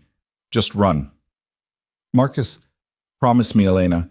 If it goes wrong, you save our sons first and worry about me later." Elena's eyes filled with tears, but she nodded. "I promise. But you come back. Those boys need their father." The words nearly broke him. Marcus pulled her close, breathing in her scent, memorizing the feel of her in his arms. Then he forced himself to let go, to walk away while he still could. The drive to the Waldorf was silent, Torres at the wheel, Marcus staring out at the city lights and wondering if he'd ever see his sons again. The gala was already in full swing when they arrived. String quartets and champagne fountains, and Chicago's elite mingling in designer gowns and $1,000 suits. Cassandra found him immediately, resplendent in emerald silk that matched her calculating eyes. "There you are. I was starting to think you'd stand me up again." "I gave you my word." Marcus took her offered arm, playing the part he'd agreed to play. So you did. Cassandra steered him into the crowd, smiling for cameras, introducing him to people whose names Marcus forgot immediately. You look terrible, by the way. Have you slept at all this week? Business has been complicated. Everything with you is complicated. She lowered her voice as they moved through the ballroom. My father wants to move up the wedding. He thinks a grand gesture will solidify investor confidence. Marcus's attention sharpened. How soon? 2 weeks. Big ceremony, televised coverage, the works. He's already talking to venues. Cassandra studied his face. This is what you wanted, isn't it? Legitimacy, access to our financial networks, a clean slate. Or has something changed? Before Marcus could answer, his phone buzzed with an emergency alert from Torres. He pulled it out despite Cassandra's disapproving look, and the message turned his blood to ice. SWAT mobilizing to estate. Child services en route. Multiple units. They're coming now. I have to go. Marcus was already moving, ignoring Cassandra's protests. Marcus, what? Stay here. Smile for the cameras. This has nothing to do with you. He was running now, Torres appearing at his side as they fought through the crowd toward the exit. Behind them, Cassandra's voice rose above the music. Marcus Vale, if you walk out of here, we're done. But Marcus was already gone, his phone pressed to his ear as he called the estate, praying Elena would answer, praying he wasn't too late. The line clicked, Elena's voice breathless and terrified. Marcus, they're at the gate. Armed police, official vehicles. They're saying they have a warrant to take the boys for endangerment and... Her voice broke. They're saying you kidnapped them. Listen to me. Marcus threw himself into the Mercedes, Torres already accelerating before the door closed. Do not let them take those boys without you present. You're their mother. You have rights. Stay calm, be cooperative, but do not let them separate you. There are so many of them, Marcus. SWAT teams, child services... It looks like a raid. Static cut across the line. Marcus heard shouting in the background, heard Elena crying, heard one of the boys, Milo, he thought, asking what was happening. Then a new voice, cold and professional. Mr. Vale, this is Detective Morrison, Chicago PD. We have a warrant for the protective custody of Milo and Evan Cross based on credible reports of endangerment and possible kidnapping. Ms. Cross is cooperating. I suggest you do the same. Those are my sons, Marcus growled. I have legal documentation, which we'll review through proper channels. But right now, those children are coming into state custody for their own safety. If you interfere, you'll be arrested for obstruction. A pause. Ms. Cross has agreed to accompany the children to ensure their well-being. I suggest you contact your attorney and work through the system. The line went dead. Marcus sat in the speeding car, his world imploding around him. Vincent had made his move using law enforcement as a weapon, turning Marcus's own protective instincts into evidence of danger. The boys were gone. Elena was gone. And somewhere, his uncle was probably laughing. Torres's voice cut through the rage. Boss, we're 10 minutes out. What do you want to do? Marcus stared at his phone, at the emergency protocols he'd put in place, at the resources he'd assembled to protect his family. Then he thought about Milo's laugh, and Evan's careful observations, and Elena's fierce determination to keep them safe. We fight, he said quietly. We fight with everything we have. Get Patricia on the phone, get our investigators mobilized, and find out exactly where they're taking my family. And Cassandra, the engagement? Marcus thought about the gala, the televised wedding, the clean slate he'd been building. Then he made the choice that would burn it all down. Cassandra can go to hell. The only thing that matters now is getting my sons back. The estate looked like a war zone when Marcus arrived. Police vehicles still lined the circular drive, their lights painting everything in strobing red and blue. SWAT officers were loading equipment into vans while plainclothes detectives conferred in tight clusters, their body language suggesting the raid had gone exactly as planned. Marcus's home, the fortress he'd built to protect his family, had been breached by men with badges and warrants, and there was nothing his money or muscle could do about it. Torres parked at a distance, keeping the Mercedes out of direct sight. Boss, if you go in there now, they'll arrest you. Let me talk to them first, find out what... No. Marcus was already out of the car, striding toward the nearest officer with the controlled fury of a man barely holding himself together. Where are they? Where did you take them? The officer, young and nervous, took a step back. Sir, I'm going to need you to calm down. I'm calm. I'm asking a simple question. Where's my family? Detective Morrison's inside. He can answer your questions. The officer gestured toward the open front door, clearly relieved to pass the problem along. Marcus found Morrison in the living room, surveying the space where just that morning Milo and Evan had been playing with their dinosaurs. The toys were still scattered across the floor, abandoned mid-game when armed strangers had descended. The detective was a stocky man in his 50s with the weary eyes of someone who'd seen too much human ugliness to be shocked by anything. Mr. Vale? Morrison didn't offer his hand. Your attorney's been calling, told her you'd be in touch. Where are my sons? They've been transported to a secure facility for evaluation. Ms. Cross accompanied them voluntarily to minimize trauma. Morrison pulled out a notepad, flipping to marked pages.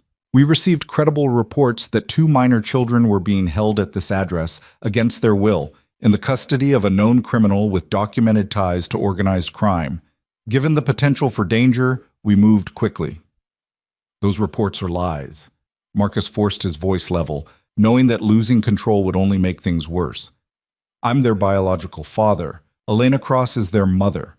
We have legal documentation establishing custody that was filed 2 days ago. Documentation we're aware of. Morrison met his eyes. We're also aware that Ms. Cross fled from you 3 years ago and has been living under the radar ever since, that she showed visible fear when approached by our officers, that these children have no record of prenatal care, no medical history tied to your name, nothing suggesting you've been part of their lives until very recently. Because someone threatened her. Marcus pulled out his phone, bringing up the files Torres had compiled. I have evidence of a conspiracy to force Elena Cross to leave 3 years ago. Threats made by associates of my uncle Vincent Vale and a Russian national named Nikolai Konstantin. They're trying to use the law to cover up their crimes. Morrison glanced at the phone, unimpressed. That's a nice story, Mr. Vale, but right now all I see is a crime boss who suddenly produces 2 children and claims they're his. The timing's awfully convenient, wouldn't you say? Especially with your engagement to Cassandra Halden falling apart. The implication hit Marcus like a slap. They thought he was using the boys as leverage, as some kind of bargaining chip or publicity stunt. This has nothing to do with Cassandra, doesn't it? From where I'm standing, you've got a reputation problem. The Haldens were giving you legitimacy, and now that's crumbling. 2 sympathetic kids and a sob story about separated lovers could be exactly the image rehabilitation you need. You're wrong. Marcus's hands clenched at his sides, nails biting into palms. Those are my sons. I didn't know they existed until a week ago, and the only thing I care about is keeping them safe from the people who threatened their mother. Then you won't mind if the state does its due diligence. Morrison closed his notepad. We'll evaluate the children, interview Ms. Cross extensively, and investigate your claims about these alleged threats. If everything checks out, you'll get them back through proper channels. Until then, they stay in protective custody. For how long? As long as it takes. Could be days, could be weeks. Depends on what we find. Morrison moved toward the door, clearly done with the conversation. My advice? Get a good lawyer and cooperate fully. Making this difficult will only hurt your case. He left Marcus standing in the living room surrounded by abandoned toys, each plastic dinosaur and wooden train a reminder of what had been stolen. Torres appeared in the doorway, phone in hand. Patricia's on her way. She says to not talk to anyone without her present. Torres hesitated. Boss, there's something else. Cassandra's making statements to the press. She's telling them the engagement's off, that you've been unstable and erratic, that she has concerns about your judgment. Of course she was. Cassandra Halden didn't accept humiliation gracefully, and Marcus walking out of the gala had been a very public rejection. Now she was protecting her reputation by painting him as the problem, which would only feed the narrative Morrison was building. Marcus's phone buzzed. A text from an unknown number, just 2 words. Checkmate, Vincent. It had to be. His uncle had orchestrated this perfectly, used the law to take the boys, positioned Marcus as a dangerous criminal, and eliminated any clean exit from the situation. Now Marcus was trapped between impossible choices. Fight the system and prove their claims right, or submit to their process and pray they'd give his sons back. Get me everything we have on Vincent and Nikolai, Marcus said, his voice deadly calm. every communication, every financial record, every piece of evidence that ties them to the threats against Elena. I want it compiled, verified, and ready to present. To who? Morrison won't listen, and the courts will take weeks to review. Not the courts, the press. Marcus turned to Torres, a plan forming through the rage. If Vincent wants to play with public opinion, we'll give him a war he's not prepared for. But we need something undeniable first. Something so damning he can't spin his way out. Patricia Chen arrived an hour later, her expression grim. She spread files across Marcus's desk, each one documenting a different aspect of the disaster they were facing. The state has a strong case, she said without preamble. On paper, you look exactly like what they're claiming, a criminal trying to use children for legitimacy. The fact that Elena went with them voluntarily suggests she feels unsafe in your custody. She went to protect the boys, not because she's afraid of me. I believe you, but convincing a judge is different. Patricia pulled out another document. The facility where they're being held is secure but not harsh, more like a group home than a detention center. Elena is allowed to stay with them for now, which is good. It means the boys aren't traumatized by separation. For now. Marcus lit a cigarette despite Patricia's disapproving look. What happens when Vincent makes his next move? What next move? He didn't go to all this trouble just to get them into state custody. He wants them gone, truly gone.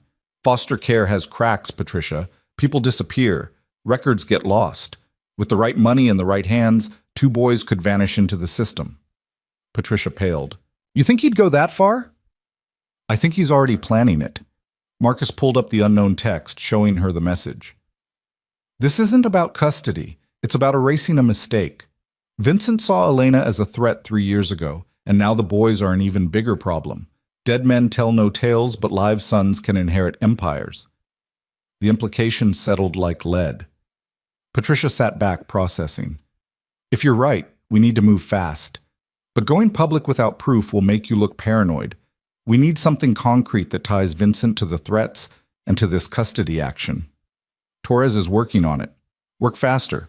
Patricia stood, gathering her files. I'll file emergency motions, request expedited hearings, and push for supervised visitation rights. But Marcus, you need to understand the system is designed to be slow. Even with evidence, getting those boys back could take months. We don't have months.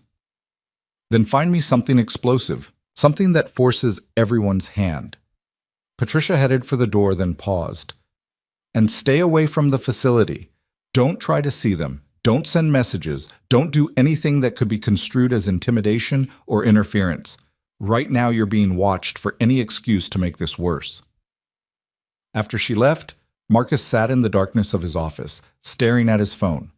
He pulled up the photos Torres had taken during surveillance. Elena with the boys in the park, Milo's gap-toothed grin, Evan's serious expression as he studied a leaf. 1 week. He'd had 1 week with his sons, and now they were gone. His phone rang. An encrypted line, one of the numbers he kept for sensitive contacts. Marcus answered without checking the ID. Marcus Vale. The voice was Russian-accented, smooth as poisoned honey. Nikolai Konstantin. I hear you're having family troubles. Marcus's grip tightened on the phone. You son of a bitch. Such language. I thought we were business associates. Nikolai laughed, the sound grating. Let me be clear about something. Those children are a complication neither Vincent nor I can afford. Your uncle wants them gone quietly, but I'm less patient. If they happen to disappear from state custody, if some tragic accident occurs, well, these things happen in an imperfect system. Touch them, and I'll bury you so deep they'll never find the pieces. Empty threats from a man who can't even protect his own blood. Nikolai's voice hardened. Here's what's going to happen. You're going to back away from this situation. Stop investigating. Stop making noise. Stop being a problem. In exchange, the boys will simply fade into foster care. Alive, healthy, but lost to you forever. It's more mercy than you deserve. And if I refuse? Then accidents happen. Ms. Cross is very devoted to those children. It would be such a shame if she got caught in the crossfire of a facility incident. These places have security problems, you know. Gang violence, fires, all sorts of tragic possibilities. The threat was explicit enough to make Marcus's vision blur with rage. I'm going to end you, Nikolai. You and Vincent both. And when I do, it won't be quick. Big words from a man who's already lost. Nikolai disconnected. Marcus sat frozen, his mind racing through scenarios, each one worse than the last. Vincent and Nikolai weren't bluffing. They'd proven their willingness to destroy lives, and now they had Elena and the boys in a facility Marcus couldn't access, surrounded by state employees who thought they were protecting children from a monster. Torres burst into the office without knocking, laptop in hand. "Boss, we got something. You need to see this now." He set the laptop on Marcus's desk, pulling up an encrypted communication log. Our tech team cracked Nikolai's email server. Look at this exchange from 2 days ago. Marcus read the messages, his pulse accelerating with each line. Nikolai and Vincent discussing the custody plan in explicit detail, bribing a child services supervisor to fast-track the investigation, feeding false information to police, even planning what would happen after the boys were in state care. The messages referenced offshore accounts, specific amounts of money, and most damning of all, a timeline for making the boys unavailable for return. "This is it," Marcus breathed. "This is everything we need." "There's more." Torres pulled up financial records. "We traced the payments. Vincent's been funneling money to Nikolai for years, not just for this, but for other operations. We found records of the men who threatened Elena 3 years ago, payments made the week before she disappeared, bonuses paid after she was confirmed gone. It's all here." Marcus stared at the evidence, his uncle's betrayal laid out in clinical detail. Vincent had seen Elena as a weakness and had eliminated her with the casual cruelty of someone removing a business obstacle. And now he was trying to do the same to Milo and Evan, erasing them like they'd never existed. "Can we verify this independently? Make sure it'll hold up to scrutiny?" "Already done. Our forensic accountant confirmed the trail. The communications are authenticated, metadata checks out, IP addresses match known locations. It's solid, boss. This would bury them both in any courtroom." "Courtrooms take time." Marcus stood, his decision crystallizing. "We're not going through courts. We're going through the one thing Vincent can't control: public opinion. Get this compiled into a comprehensive package. Financial records, communications, everything. Then get me a meeting with Knox Harrow." Torres blinked. "Your rival?" "Boss, he's been trying to take your territory for years." "Which is exactly why he'll help." Marcus pulled out his phone, already composing the message. "Knox hates Vincent almost as much as he hates me, and he's been looking for leverage to expand into the north side.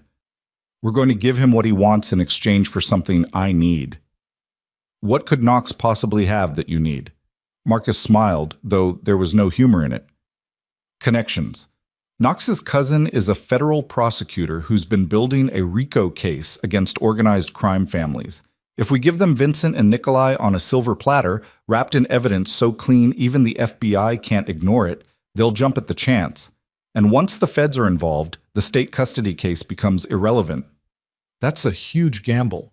You'd be exposing your own operations." "I don't care about operations. I care about my sons." Marcus sent the message to Knox, a simple request for a face-to-face meeting. "Get the evidence ready for transfer. And Torres, make sure it's absolutely bulletproof. Because if we're going to burn Vincent's world down, I want to make sure he burns with it." The meeting with Knox Harrow happened at midnight in a neutral location, an abandoned warehouse in Bridgeport that both men's security teams had swept for bugs and threats. Knox arrived with his usual entourage of hard-eyed men who looked like they ate nails for breakfast. Marcus came with Torres and 2 bodyguards, keeping the numbers even. Knox was a lean, dangerous man in his early 50s, with silver-streaked hair and eyes that calculated every angle. He'd been clawing at Marcus's territory for a decade, always pushing boundaries, always testing weaknesses. Now he studied Marcus across the empty space between them, curiosity evident. "Marcus Vale requesting a meeting," Knox said, his voice carrying a hint of amusement. "Must be desperate times." "I have a proposition." Marcus gestured to Torres, who brought forward a tablet loaded with the evidence. "Information that will eliminate 2 of your problems and give you an opening into markets you've wanted for years." Knox took the tablet, scrolling through the files with increasing interest. When he reached the financial records connecting Vincent to Nikolai, his expression sharpened. "This is verified?" "Every byte." My tech team and a forensic accountant both confirmed it. That evidence shows my uncle and Nikolai Konstantin running illegal operations through shell companies, bribing law enforcement, and conspiring to kidnap and potentially murder 2 children. Marcus let the implications sink in. Your cousin at the federal prosecutor's office has been looking for exactly this kind of case. Something clean enough to take to trial with documentation that can't be dismissed. And you're just giving this to me. Knox set down the tablet, suspicion creeping in. What's the catch? I need the feds to move fast, not months, not weeks, days. They raid Vincent and Nikolai, arrest them publicly, and make enough noise that the state custody case against me becomes obviously corrupted. In exchange, you get credit for the tip, your cousin gets a career-making case, and when the dust settles, you can have Vincent's territory. All of it. Knox's eyes widened slightly. Vincent's territory was substantial. Waterfront operations, import connections, political influence accumulated over decades. Marcus was offering to gift wrap an empire. Why? Knox asked bluntly. You've been protecting that territory from me for years. Why hand it over now? Because my sons are in state custody, and the men who put them there are planning to make them disappear. Marcus's voice roughened despite his best efforts. I'm offering you everything I've been fighting to keep if you help me get my boys back before it's too late. Knox studied him for a long moment, and something like respect flickered in his expression. You'd really burn your own family for this. Vincent stopped being family the moment he threatened Elena. Marcus met Knox's eyes. Do we have a deal? Knox considered, running calculations Marcus could almost see. Then he extended his hand. We have a deal. But I want one more thing. After this is over, after your boys are safe, you and I sit down and redraw the territorial lines properly. No more of this constant border war. We establish clean boundaries and stick to them. It was more than Marcus had expected to concede, but he didn't hesitate. Done. They shook, 2 rivals becoming temporary allies in a war against common enemies. Knox pulled out his own phone, already dialing.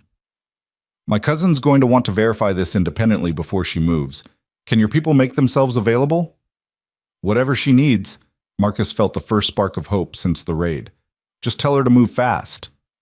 The next 48 hours were a blur of activity. Knox's cousin, Assistant U.S. Attorney Sarah Harlow, proved to be as sharp and ruthless as her reputation suggested. She brought in her own forensic team to verify the evidence, cross-referenced every detail, and built an airtight case with the speed of someone who'd been waiting for exactly this opportunity. Meanwhile, Marcus was stuck in forced inactivity, forbidden by Patricia from trying to contact Elena or the boys. He spent the time reviewing security footage from the estate, replaying that last morning when everything had been almost normal, before the SWAT teams and warrants had shattered their fragile peace. Torres brought updates every few hours. Sarah's moving fast. She's already got warrants drafted for Vincent and Nikolai, and she's coordinating with the FBI for simultaneous raids. They're planning something big, televised arrests, perp walks, the whole show. When? Tomorrow night. She wants maximum media impact, and she's timing it to coincide with a major charity event where both Vincent and Nikolai will be present. Very public, very humiliating. Marcus allowed himself a small, savage smile. Vincent had used publicity as a weapon, feeding stories to make Marcus look dangerous and unstable. Now that same publicity would destroy him. His phone buzzed with a new message. This one from an unknown number, but clearly from inside the facility. The text was brief. Boys asking for you. Elena holding up, but scared. Hurry. Someone on the inside was sympathetic, probably one of the staff members who'd seen how devoted Elena was to the boys. Marcus typed a quick response. Help is coming. Keep them safe. Then he deleted both messages, just in case. That night, Marcus couldn't sleep. He stood at the windows of his office, staring out at Chicago's skyline, and thought about the wedding Cassandra had wanted. 2 weeks, she'd said. A televised ceremony that would have locked Marcus into a life of careful appearances and calculated moves. He'd almost taken that deal, almost convinced himself that legitimacy was worth the price. But standing there thinking about Milo's laugh and Evan's careful observations, Marcus knew he'd made the right choice. His sons were worth more than any empire, worth more than reputation or respect or power.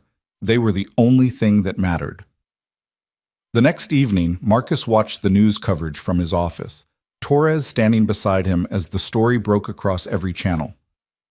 FBI raids at 2 locations simultaneously, Vincent's estate in Lake Forest and Nikolai's waterfront compound. The footage showed agents in tactical gear, black SUVs with lights flashing, and then the moment everyone had been waiting for, Vincent Vale in handcuffs, being led out of his mansion in front of a dozen cameras. His uncle looked smaller on screen, diminished without the aura of power he'd always carried. The news anchors were already speculating about charges: conspiracy, bribery, child endangerment, racketeering. Sarah Harlow appeared on camera, her statement measured and devastating. These arrests represent the culmination of an extensive investigation into organized crime's attempts to manipulate the legal system for criminal purposes. We have evidence of threats, bribery, and conspiracy that will be presented in federal court. The second raid showed Nikolai being dragged from a charity gala in downtown Chicago, still in his tuxedo, his face twisted with rage as agents surrounded him. The Russian fought them briefly before being subdued, his arrest far less dignified than Vincent's quiet surrender. Marcus's phone exploded with calls, reporters, rivals, people who wanted to know what was happening and what it meant. He ignored them all except one, Patricia Chen. "Turn on Channel 7, she said without preamble. Marcus switched channels and felt his heart stop. The news was showing footage of the facility where Elena and the boys were being held, police vehicles arriving in force. But these weren't there to reinforce custody. They were there to investigate corruption. The anchor's voice carried clear excitement. In a stunning development, authorities are now investigating allegations that the custody case involving Marcus Vale's children was part of an elaborate conspiracy to kidnap and potentially harm the minors. State officials are reviewing all decisions made in the case, and there are reports that the children and their mother may be released as early as tonight. "Patricia, I'm already at the facility," she said. "They're processing the release now. Detective Morrison's here, looking like someone kicked his dog. The state's attorney is furious. Turns out the supervisor who fast-tracked your case was on Vincent's payroll. It's a complete disaster for them, which means it's a win for us." Marcus was already moving, grabbing his jacket, shouting for Torres to get the car ready. "I'm on my way. Don't let them leave without me." "Marcus, wait. There's press everywhere. If you show up, it's going to be a circus." "I don't care. Those are my sons, and I'm bringing them home." The drive to the facility took 20 minutes that felt like hours. When they arrived, the scene was exactly as Patricia had warned. News vans, cameras, reporters shouting questions at anyone who emerged from the building. Torres had to physically clear a path through the crowd, Marcus following in his wake with single-minded determination. Patricia met him at the entrance, her expression caught between professional satisfaction and genuine relief. They're inside signing final paperwork. "Elena's been cleared of any wrongdoing, and you're being formally recognized as the biological father with full custody rights pending final approval." "Where are they?" "Conference room, second floor, but Marcus, the boys have been through a lot in the past 2 days. They're confused and scared. Elena's doing her best, but..." Marcus was already past her, taking stairs 2 at a time. His heart pounding so hard it felt like it might break through his ribs. He burst through the conference room door and froze. Elena sat at a table, both boys pressed against her sides, their faces tear-stained and exhausted. Milo saw him first, his eyes going wide. Then Evan. For a horrible second, Marcus thought they wouldn't recognize him, that 2 days in state custody had erased what little connection they'd built. Then Milo launched himself across the room, hitting Marcus like a small missile. "You came! You came to get us!" Evan followed more slowly, but with equal intensity, wrapping his arms around Marcus's legs and holding on like he'd never let go. Marcus dropped to his knees, gathering both boys close, his own tears finally breaking free. "I'm sorry," he whispered into their hair. "I'm so sorry. I should have protected you better." "You saved us," Evan said, his voice muffled against Marcus's shoulder. "The lady said you saved us from bad men." Marcus looked up at Elena, who was crying silently, her hand pressed to her mouth. She stood and crossed to them, and suddenly they were all holding each other, a family reunited in a government conference room with fluorescent lights and cheap furniture. "Let's go home," Marcus said when he could speak again. "All of us. Let's go home. The drive back to the estate was nothing like the terrified flight that had brought them there days earlier. Milo chattered nonstop from his car seat, telling Marcus about everything that had happened at the facility in a 4-year-old's version of events that jumped from scary policemen to nice ladies who gave them cookies to Evan crying at night. Evan himself stayed quiet, pressed against Elena's side, occasionally reaching out to touch Marcus's shoulder as if confirming he was real. Elena looked hollowed out, running on fumes and maternal instinct. Her eyes kept closing despite her obvious efforts to stay alert, and Marcus noticed the tremor in her hands when she smoothed Milo's hair. "Sleep," he said quietly. "I've got them." "Can't." She forced her eyes open. "Need to make sure we're really out, that this is really over." "It's over." Marcus glanced at Torres in the rearview mirror, receiving a subtle nod of confirmation. Vincent and Nikolai were both in federal custody, their operations being dismantled by agents who'd been waiting years for this opportunity. "They can't touch you anymore. Any of you." But Elena had lived with fear too long to let it go easily. She stayed awake through the drive, through the gates opening to admit them, through the walk into the house that had transformed from fortress to prison and back again. Only when both boys were settled in the living room with warm milk and blankets did she finally allow herself to collapse on the couch, exhaustion claiming her before she could fight it. Marcus carried her upstairs to the guest room, laid her gently on the bed, and covered her with a blanket. She didn't wake, lost in the kind of deep sleep that came after sustained terror finally released its grip. He stood watching her for a moment, remembering the woman she'd been before all this, bright and fierce and unafraid. She'd get there again. They all would. Downstairs, both boys had fallen asleep on the couch, tangled together the way they probably slept every night, finding comfort in each other's presence. Marcus sat in the chair across from them, just watching them breathe, letting the reality sink in. His sons were home.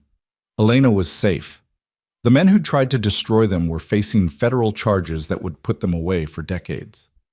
Torres appeared with coffee, setting it on the side table without a word. Marcus took it gratefully, the heat anchoring him to the moment. "Sarah Harlow called," Torres said quietly. "Vincent's already trying to make deals, offering to give up other operations in exchange for reduced charges. Nikolai's lawyer is screaming about entrapment and illegal surveillance. Will any of it work?" Sarah says no. The evidence is too clean and the optics are terrible. Two powerful men trying to kidnap children through corruption of the legal system? That's the kind of case that makes careers. She's not letting it go. Torres paused. She also said to thank you. Apparently this opened doors to investigations she's been wanting to pursue for years. Marcus nodded, too tired to feel satisfaction. And Cassandra? Giving interviews about her narrow escape from a dangerous relationship. She's spinning the whole thing as her being the victim of your deception.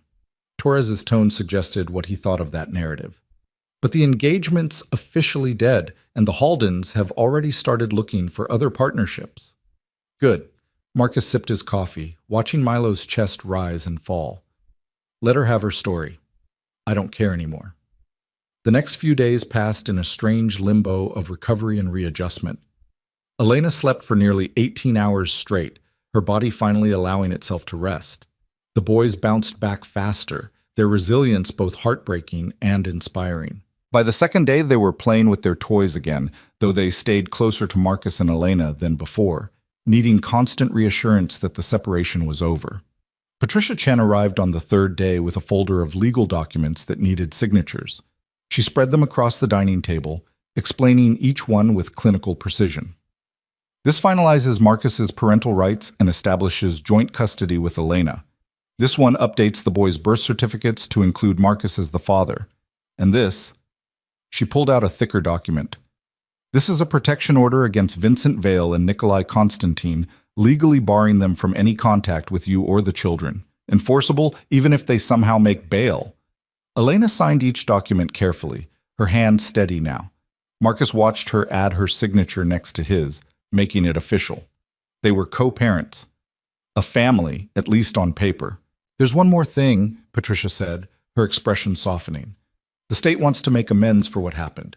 They're offering a settlement, compensation for the trauma, the false accusations, the violation of your rights. It's substantial. How substantial? Elena asked. Patricia named a figure that made her eyes widen.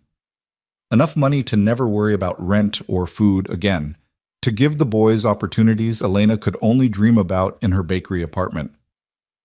There's a catch, isn't there? Marcus said.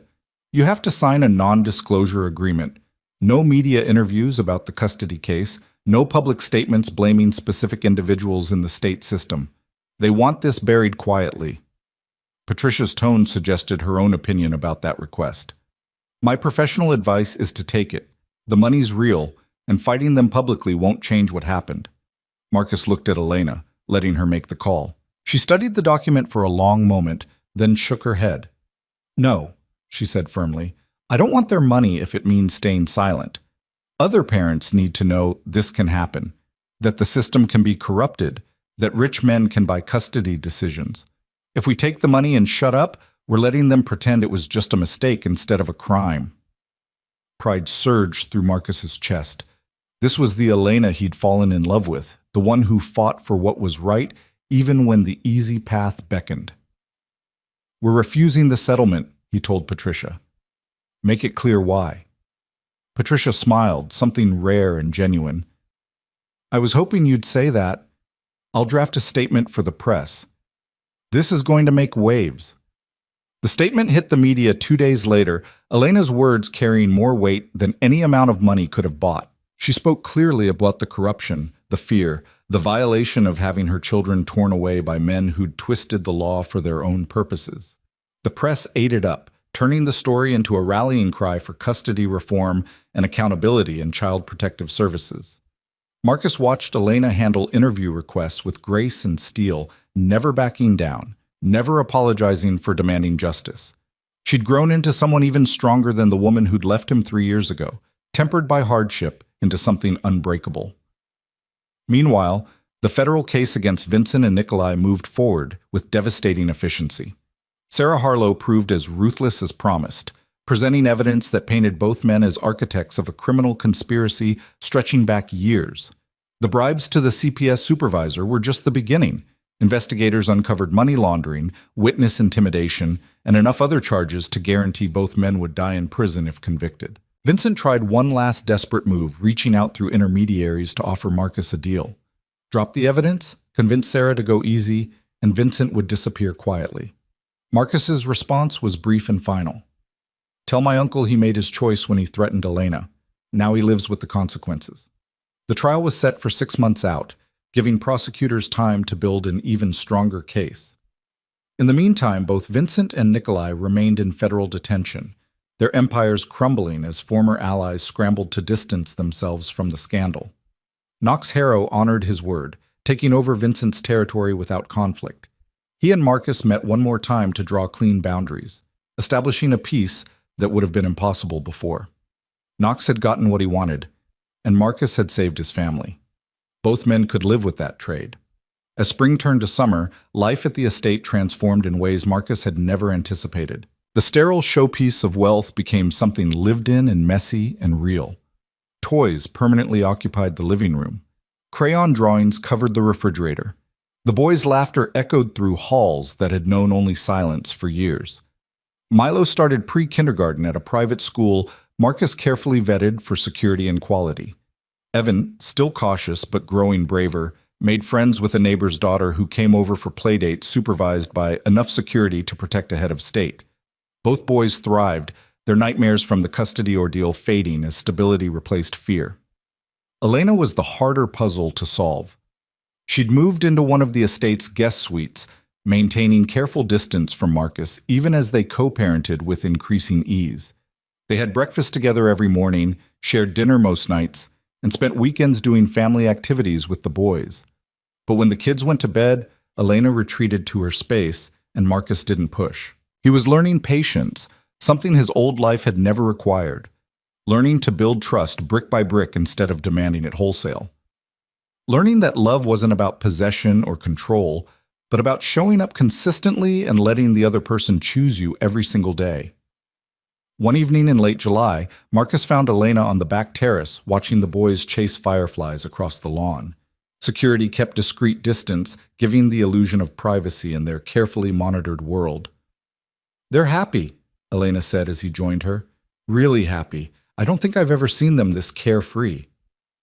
You should be happy too. Marcus leaned against the railing beside her. You're still holding back, Elena. I can see it. She was quiet for a long moment, her eyes tracking Milo's joyful sprints.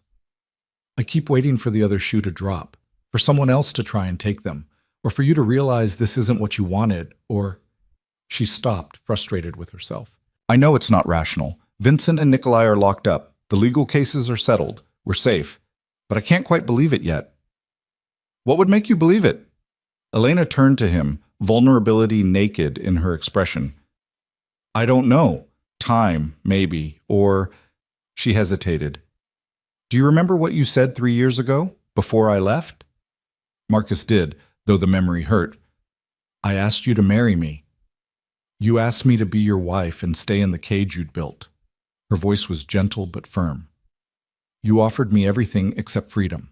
And when I asked for space to breathe, to have my own life outside of being Marcus Vale's girlfriend, you said it was too dangerous. That loving you meant accepting protection that felt like prison. I was wrong. The words came easier than Marcus expected. I thought keeping you close kept you safe, but all it did was make you feel trapped. And now? Elena searched his face. If I wanted to go back to work at the bakery, would you let me? If I wanted to take the boys to the park without security, would you trust me to keep them safe? If I needed space, would you give it without making me feel guilty? Marcus understood what she was really asking. Had he changed, or was he just better at hiding the same controlling instincts? Lou asked about you coming back, he said carefully. She called last week, said the bakery's not the same without you. I told her it was your decision, and if you wanted to work there, I'd make sure it was safe without being intrusive. He paused. As for security with the boys, I won't lie and say I'm comfortable with minimal protection, but I'm learning to trust your judgment. If you think something's safe, I'll believe you until you give me reason not to. And space? I'll give you all the space you need, even if it kills me. Marcus managed a small smile. I'm not the same man you left, Elena. I've spent 3 years building an empire that meant nothing, living in a house that felt like a mausoleum, telling myself I didn't need anyone. And then I saw you at that crosswalk, and everything I'd convinced myself of just shattered. Elena's eyes filled with tears, but she was smiling. The boys need a real home, not a fortress, not a safe house. Somewhere they can be kids without armed guards watching their every move. Okay, Marcus said it before fear could make him hesitate. Tell me what that looks like, and we'll build it, together. Over the next month, they transformed the estate. Marcus hired child development specialists and security experts who understood the difference between protection and imprisonment. They installed safety features that were invisible to the boys, reinforced glass that looked normal, panic buttons disguised as light switches, security cameras that didn't scream surveillance state. The guard presence was reduced and repositioned, creating space for the boys to play without feeling watched. Marcus converted part of the grounds into a real playground, complete with swings and slides and a treehouse that took 3 weeks to build properly. And then Elena made a request that nearly stopped Marcus's heart. I want to open a bakery, she said one evening after the boys were asleep. Not go back to Lou's, start my own place. Something small, maybe in Pilsen, near where we used to live. Somewhere the community knows me, where I can build something that's mine.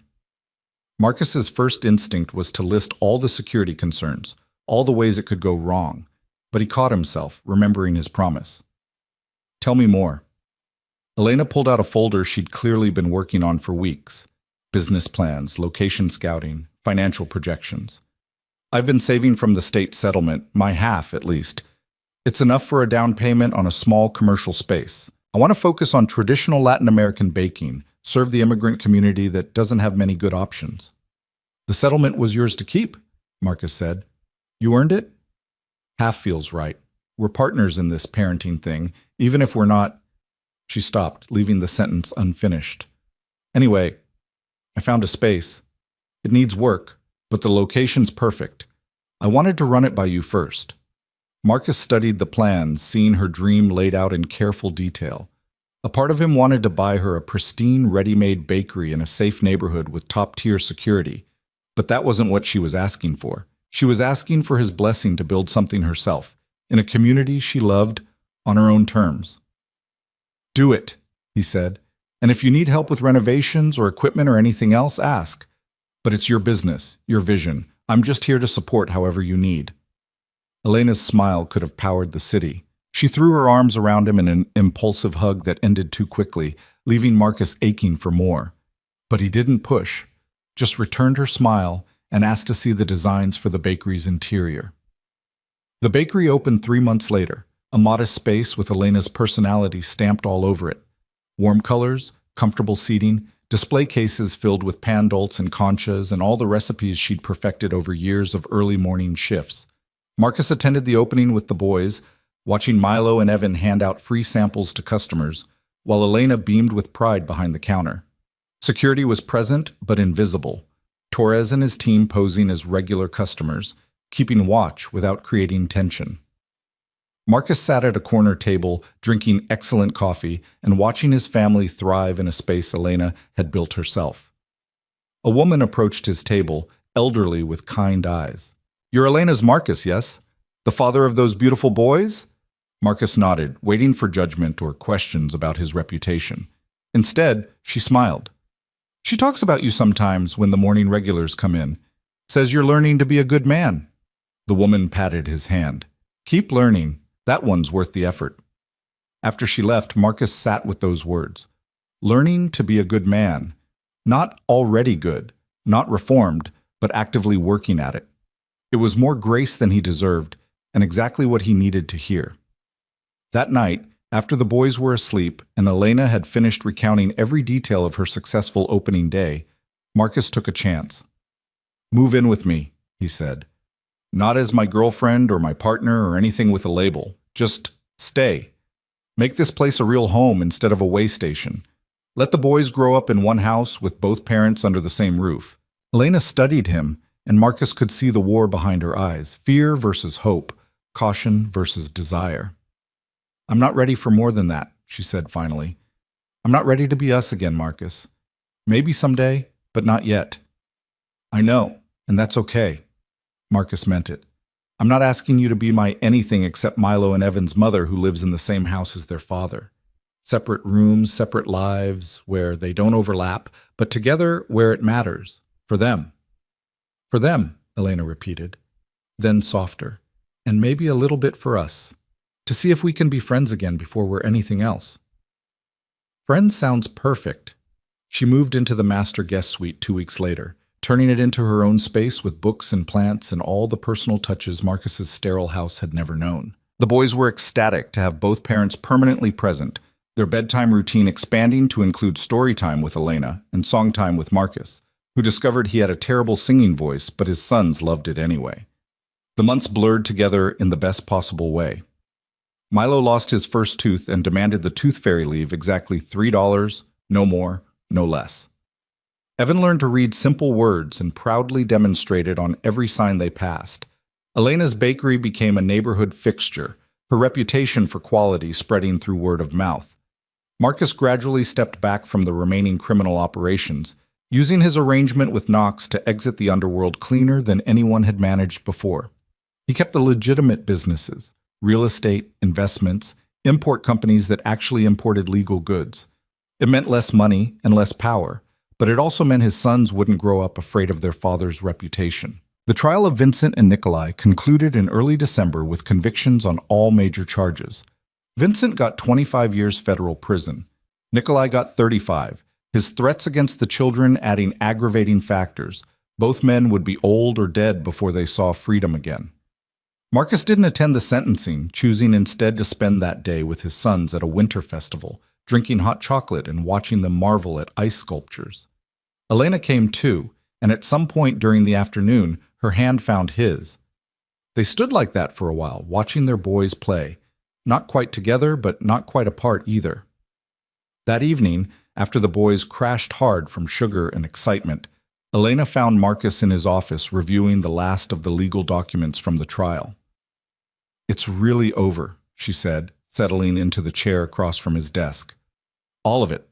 The threats, the fear, the men who tried to destroy us. All of it, Marcus confirmed. Say it. He closed the folder, done with that chapter. What now? Elena smiled, and there was something new in her expression. Not just contentment, but genuine happiness. Now we build something better. Now we prove that broken things can be fixed if you're patient enough. Are we talking about the bakery or about us? Both. She stood, moving around the desk to where he sat. I'm not ready to call this a relationship, but I'm ready to admit I don't hate having you around. Marcus laughed, pulling her closer. High praise. Don't let it go to your head. But Elena was smiling, and when she kissed him, brief and sweet and full of possibility, Marcus felt something he'd thought was lost forever. Hope. The winter passed into spring, and with it came new routines and small miracles. Milo decided he wanted to play soccer, leading to weekend games where Marcus stood on sidelines with other parents, learning the strange democracy of youth sports. Evan discovered dinosaurs were more interesting in museums than in toys, leading to monthly trips where he peppered docents with questions about the Cretaceous period. Elena's bakery expanded, hiring 2 employees to help with the morning rush. She came home smelling of cinnamon and flour, her hands always slightly burned from oven work, her smile constant. She and Marcus fell into an easy partnership, co-parenting that felt less like shared custody and more like actual family. They started having dinner together every night, the 4 of them around a table that rang with conversation and laughter. Marcus learned to cook basic meals, much to the boys' amusement and occasional horror. Elena taught him that burnt toast was a sign of trying, not failure. Slowly, carefully, they rebuilt trust. Elena started sharing more about her years on the run, the terror and loneliness, but also the small joys of watching the boys grow, of building a life from nothing. Marcus talked about the emptiness after she left, the way he'd filled it with empire building that meant nothing without her. On a warm April evening, exactly 1 year after that rainy night when Marcus had seen Elena at the crosswalk, he made a decision. He found her on the terrace again, in the spot that had become their place for serious conversations. I have something for you, he said, pulling a small box from his pocket. Elena's eyes widened. Marcus, it's not what you think. Well, it is, but also isn't. He opened the box, revealing 2 items, a simple gold band and a key. The ring is a promise, not a proposal. I'm not asking you to marry me or commit to forever or anything you're not ready for. It's just a promise that I'm going to keep showing up, keep trying, keep being the man you and the boys deserve. And the key? Legal ownership of the estate, half of it, in your name. If you ever want to leave, if you ever feel trapped, you have the power to walk away with everything you need. The house, the resources, the security. You're not dependent on me, Elena. You're my equal partner, and this makes it official. Elena took the box with shaking hands, staring at the contents. You're giving me half your house. Our house. The boys' house. Marcus cupped her face gently. I don't want you to stay because you have nowhere else to go. I want you to stay because you choose to, every single day. And if the day comes when you don't choose this anymore, I want you to have the freedom to build something else without starting from nothing. Tears streamed down her face as she slipped the ring onto her finger. You really have changed. You changed me. You and those 2 amazing kids sleeping upstairs. Marcus kissed her forehead. I love you, Elena. I've loved you since the moment we met, and I'll love you until I stop breathing. But I'm learning that love isn't about holding on tight. It's about holding space for someone to be fully themselves. Elena set down the box and wrapped her arms around him, her head against his chest. I love you too. I'm still scared sometimes, still waiting for it to fall apart, but I'm ready to try again. Really try, not just coexist. They stood like that until the stars came out, 2 people who'd been broken and scattered finding their way back to whole. The path had been brutal, threats and separation, custody battles and federal trials, fear and fury, and finally, slowly, healing. But standing there with Elena in his arms and his sons safe inside, Marcus knew it had been worth every brutal step. The boys woke them the next morning by jumping on the bed, Marcus's bed, where Elena had finally stayed the night, just sleeping and talking until dawn. Milo demanded pancakes while Evan wanted to know if they could go to the park. Normal requests, normal chaos, the beautiful mundane magic of family. Marcus looked at Elena across the breakfast table while Milo explained an elaborate plan for a dinosaur birthday party 3 months away. She caught his eye and smiled, the ring glinting on her finger, and in that moment, everything made sense. He'd built an empire and lost it, chasing legitimacy. That didn't matter. He'd gained a family by learning to give up control. The trade was more than fair. It was everything he'd never known he needed. Years later, Marcus would tell the boys the full story when they were old enough to understand. He'd tell them about the rainy night, the subway chase, the men who tried to tear them apart. He'd tell them about their mother's courage and their father's redemption, and the way broken things could heal if you were patient enough. But that morning, with syrup on Evan's chin and Milo's laughter echoing off the walls, and Elena's hand finding his under the table, Marcus just lived in the moment. He'd spent a decade planning and controlling and building empires. Now he was learning something harder and infinitely more valuable: how to be present for the people he loved, how to protect without imprisoning, how to be the father his sons deserved and the partner Elena had always needed. The estate had transformed completely. Where sterile minimalism once reigned, now lived the beautiful chaos of childhood. Toy trains still snaked through the living room. The bakery expansion Elena had built on the south lawn filled the house with the scent of fresh bread each morning. The playground had been joined by a garden where both boys grew vegetables they usually refused to eat, but were proud to harvest. It wasn't the life Marcus had planned when he'd built his criminal empire. It was infinitely better. Because empires crumbled and power faded, but family, real, honest, chosen everyday family, that was the only thing worth fighting for. And as Milo dragged him outside to play dinosaurs while Evan helped Elena clean up breakfast, Marcus finally understood what he'd been searching for his whole life. Not control, not legitimacy, not even redemption. Just this: the ordinary miracle of coming home to people who loved him, not despite his flaws, but through them. The extraordinary gift of sons who called him dad and meant it. The impossible grace of a woman who'd forgiven the unforgivable and given him a second chance he'd spend the rest of his life earning. Marcus had closed the gate on his old life. The violence, the empire, the cold isolation of power. But he'd opened the door to something infinitely more valuable.